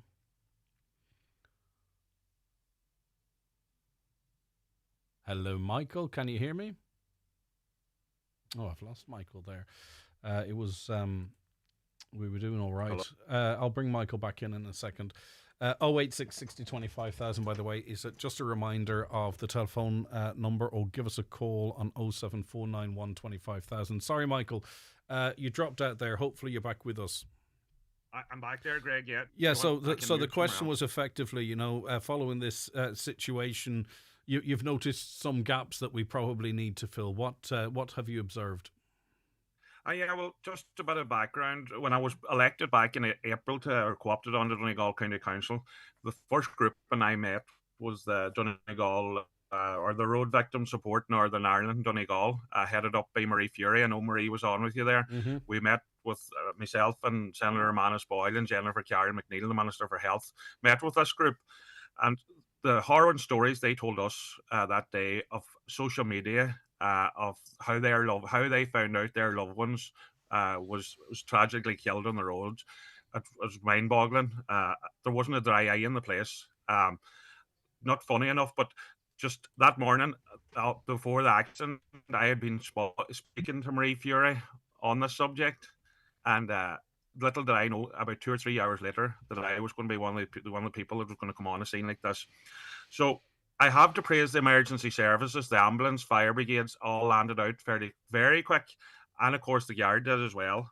But on the back of my mind was when I was on that scene, it was a very scenic, where the car could be seen from a lot of areas. Why was this road not closed? And why was it wasn't anybody looking on taking photos, but in the back of my mind, emotions were high and I wanted to get the road closed. So at the time, I had spoken to the deceased husband, and he told me that his daughter was sitting in Lahey waiting on him. So, I didn't want her to find out that maybe there was a serious accident between her mother and father in Glenties, and it'd be found out on Snapchat or on social media. So I approached the Guard and I asked the Guard, why was he not closing the road? And he told me that he had no adequate patrol car to close the road. Mm. He had no signs to put up on the road, and he had no help. And now, I have to apologise to him because I used words I shouldn't use. Anybody knows me, I'm a very calm person. But I thought this was absolutely ridiculous in this day and age that we hadn't even a sign to close the road. And I did feel sorry for the Guard because I seen the emergency services asking him why was the road not closed. And he was embarrassed to tell them that he hadn't even got signs to put up on the road. Mm. Yeah, there's something seriously going amiss there, isn't there? Glenties used to be, and this tragic event happened near Glenties. It used to be, a regional Garda base, effectively a district HQ. Why aren't these resources in where they need to be all over the county, I wonder? Yeah, well, I was speaking to Manus, Manus is a brother of mine, Yeah. Senator Manus Boyd, and I asked Manus to take this up in the Senate during the week. I felt that strongly about it. And since yesterday morning, I have had a few retired guards come on to me about what's going on. One guard actually told me back about 20 years ago, there were 25 guards, 3 sergeants and 1 superintendent in Glenties, and now we have only 5 guards covering the whole area. There's something falling short there. He also pointed out to me too about Donegal town in the near future. Donegal's a bustling town now, and it's good to see so much. The nightlife has made Donegal what it is now. People are coming to it, and I want more people to come to Donegal town. But as he told me now, if they're not allowed to use the cells in Donegal town, if there's a disturbance there, the guards have to leave Donegal town with the person and take them the whole way to Ballyshannon, leaving the guard out of the town. And he asked me, this is a retired guard, but he says he retired because things were getting so bad.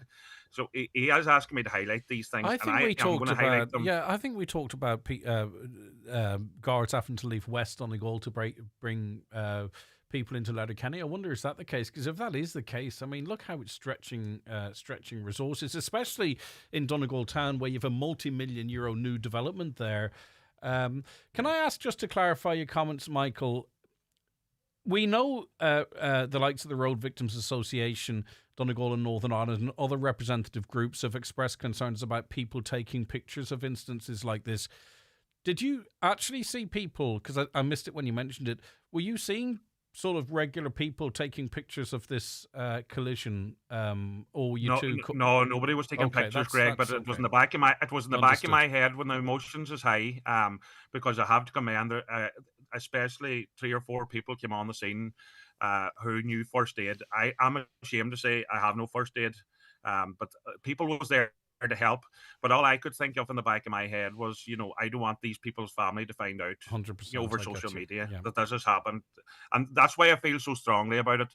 I'm just going to go back here. That retired guard also told me that Glenties is without an operational patrol car his last 2 years. Not 2 weeks, 2 years. Yeah. So, is this the road we're going down? And I know people can say, well, he shouldn't be giving out his parties in government, but I'll be highlighting this, and I'm not afraid to speak out on these things.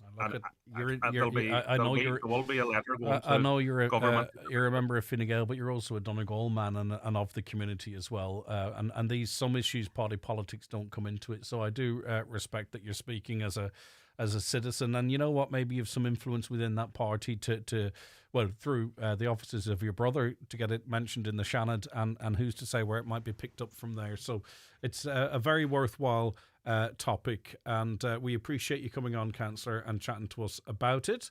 And thanks very much, Greg. We'll chase it up ourselves as well, because the guards can't speak out all the time because they just simply can't. And we've heard from the GRA quite regularly about the crazy shortages in equipment and staff in this county, and we have to keep platforming it. And it's not to have a go at the guards, it's actually to support the guys and girls on the ground who are trying to do their job, often under-resourced. Michael, thanks for your time. Look after yourself. Thanks very much, Greg, for your time. Bye-bye. Okay, thank you for that. Let me see, where are we at?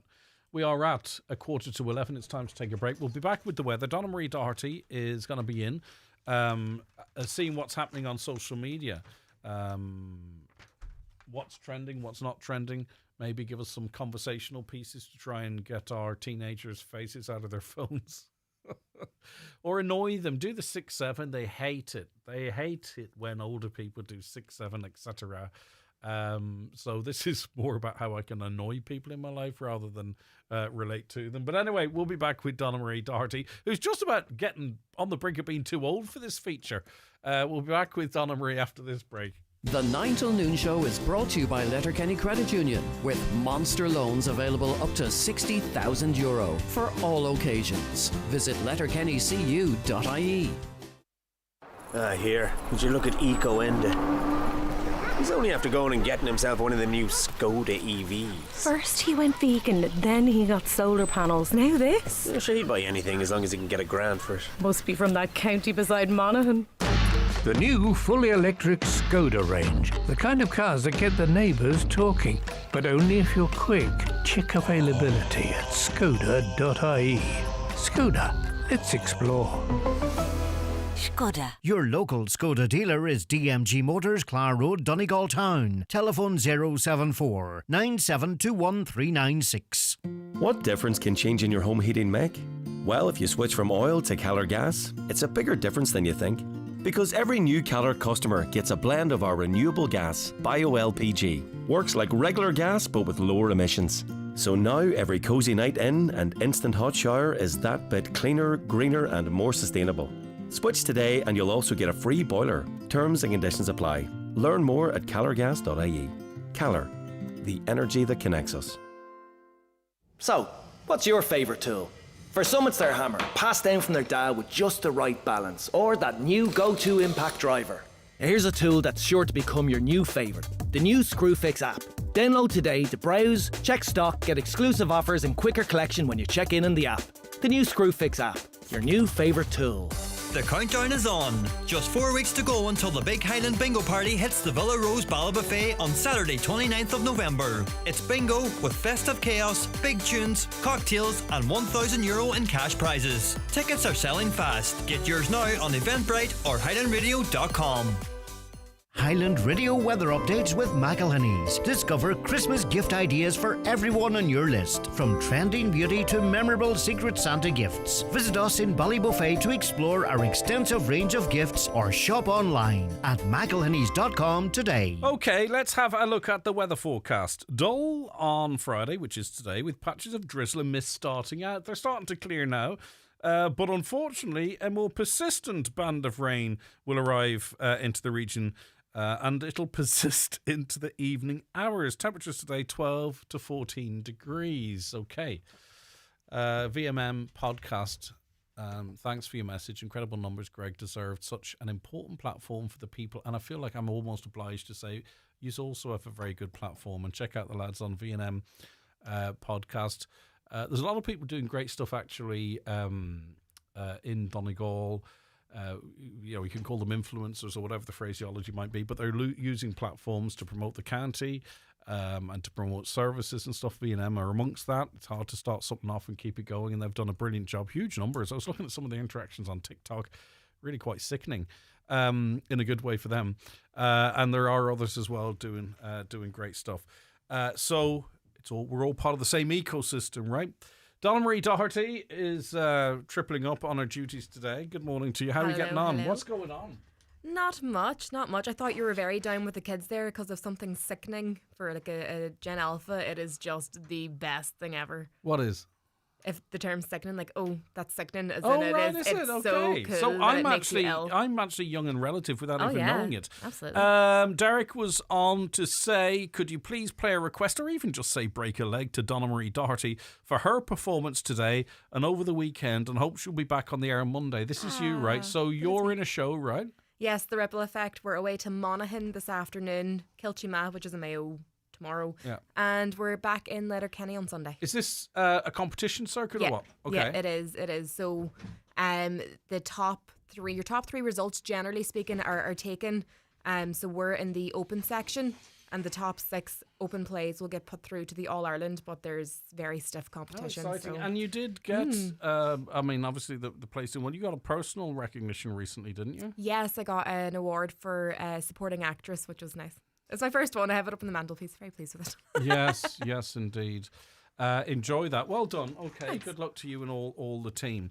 Right, let's see what's happening on socials. We'll start with a wedding guest black tie event. What's this about? So a wedding guest arrived to a wedding. She was the +1 of her boyfriend, and she was like, what will I wear? And he was like, it's a wedding, just wear something nice. Yes. So whenever she got there, it turned out it was black tie event, and all the ladies were wearing long black dresses.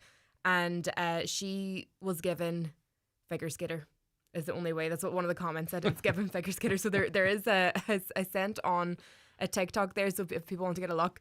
So the poor girl essentially had to get surgery on her knee and on her ankle. So she ended up having to wear Doc Martens, which already is a bit of a risky move.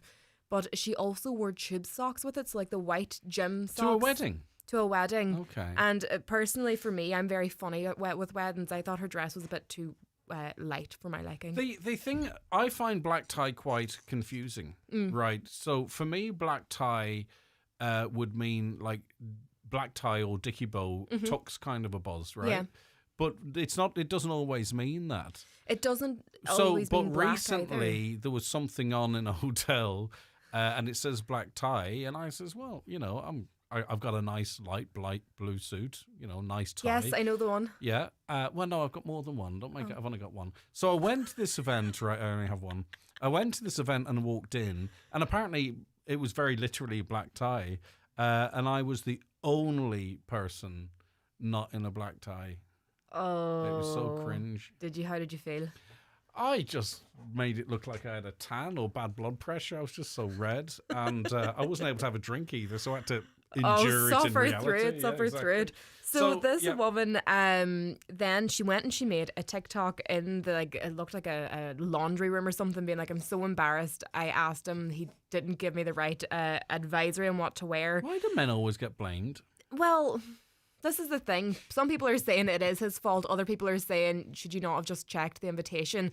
But then, in a wild turn of events, the bride posted a video. And Do I have this video? I don't see it here. You should have the one of the girl who's dressed like a toddler. That's her words, not mine. Then the bride swears like a sailor. I've got the Singapore here. We'll get to that. Zarbomb, that's not it, is it? No, it was sent in. It's a... Are you able to see I don't have it, and it's fine. Okay, anyway, it's grand. We can but search that. The bride then came forward and was like, people kept sending me videos about my wedding, which was really weird. She said that people are giving this doll too much of a rough time, but then she also was like, but there was some details I want to clear up. So the guest said, it was in a bar, but apparently that was meant to be a red herring, so nobody would recognize the wedding. And then a lot of people are also just saying you were at somebody else's wedding, you made a faux pas, and now you've turned it into a massive viral video that the bride and all now have to deal with. Well, the note was simple enough. Thanks for introducing me. Thanks for including me in your wonderful. I don't know what that says. Your perfect wedding anyway. P.S. Shane didn't tell me the dress code, so I'm sorry I showed up like a first grader on picture day. Okay. Right, well, with AI now, they can chop her out and do whatever they like. Apparently she was Singapore bringing in caning for scammers. This is old school. This is old school. So the Senior Minister of State there for Home Affairs, Sim Ann, there should be a video there where she's just basically outlining everything. Caning for scammers. Offenders who commit scams, defined as cheating mainly by means of remote communication, will be punished with at least 6 strokes of the cane. We will take an equally firm stance against scam syndicates. These syndicates mobilize significant resources to conduct and profit from scams and have the highest level of culpability. Now, I would say, some of us presenting and listening would be familiar maybe with the cane at school or at home. I suspect when it comes down to what they're talking about here, it's going to be something really quite more significant. Yeah, so it is on the rear end, which I was surprised by. So you're kind of standing up but bent over, some sort of thing. The canes are absolutely massive, and people say that usually after the 6th one, that's whenever the people getting canes start to pass out. Again, people in the comments are like, this should be brought in everywhere. If you're going to do the crime, you should be able to what's that saying? Do the time. Yeah. Do the time.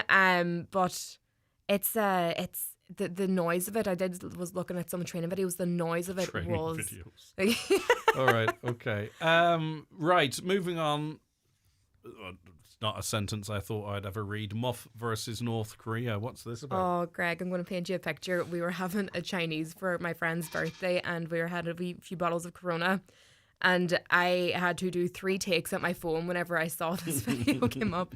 So it was on a TikTok page called the Clutch Culture, which seems to be kind of like a Waterford Whispers, The Onion type sort of thing. And they had a screenshot, which was a fake screenshot of the Daily Mail headline, and it was read, Kim's fury at runaway Irish superpower as tyrant threatens nuclear strike on Donegal village. And what they say in this article was that Kim Jong-un had seen social media posts celebrating the opening of a new coffee shop and installation of high-speed broadband and he said that they had to monitor the muff situation closely. But this has all spiraled out now, and I don't know if I've just gotten into a very niche part of the FYP, but all of my videos now are like muff, all rise, muff is taking a stand up, but some of the comments were really funny. Someone went, if there's even a sniff of radiation across the border in Derry, God help Kim, that's all I'm saying. But there's been a whole like trilogy now of Muff is striking back with Sarah Obama as Kim Jong-un is left under the collar. So like there's a whole sort of series of them now. But and this is worldwide stuff, right? Because it's not, to get trending and to get an FYPs and all that. It's all over the place. So it's good advertisement. It's good. It's good when the FP gets local. And a lot of people as well are also, another comment I thought was really funny, saying, will this affect the Lidl open times? That's very actually important. All Lidl open times for that matter. Donna Marie Doherty, thank you so very much indeed. Really appreciate your time. We'll be back with more on what's trending, what's not trending on the socials next week. Have a fantastic weekend, everybody. And look after yourselves. We'll be back Monday at 9 o'clock. But stay tuned because Anne-Marie is up next.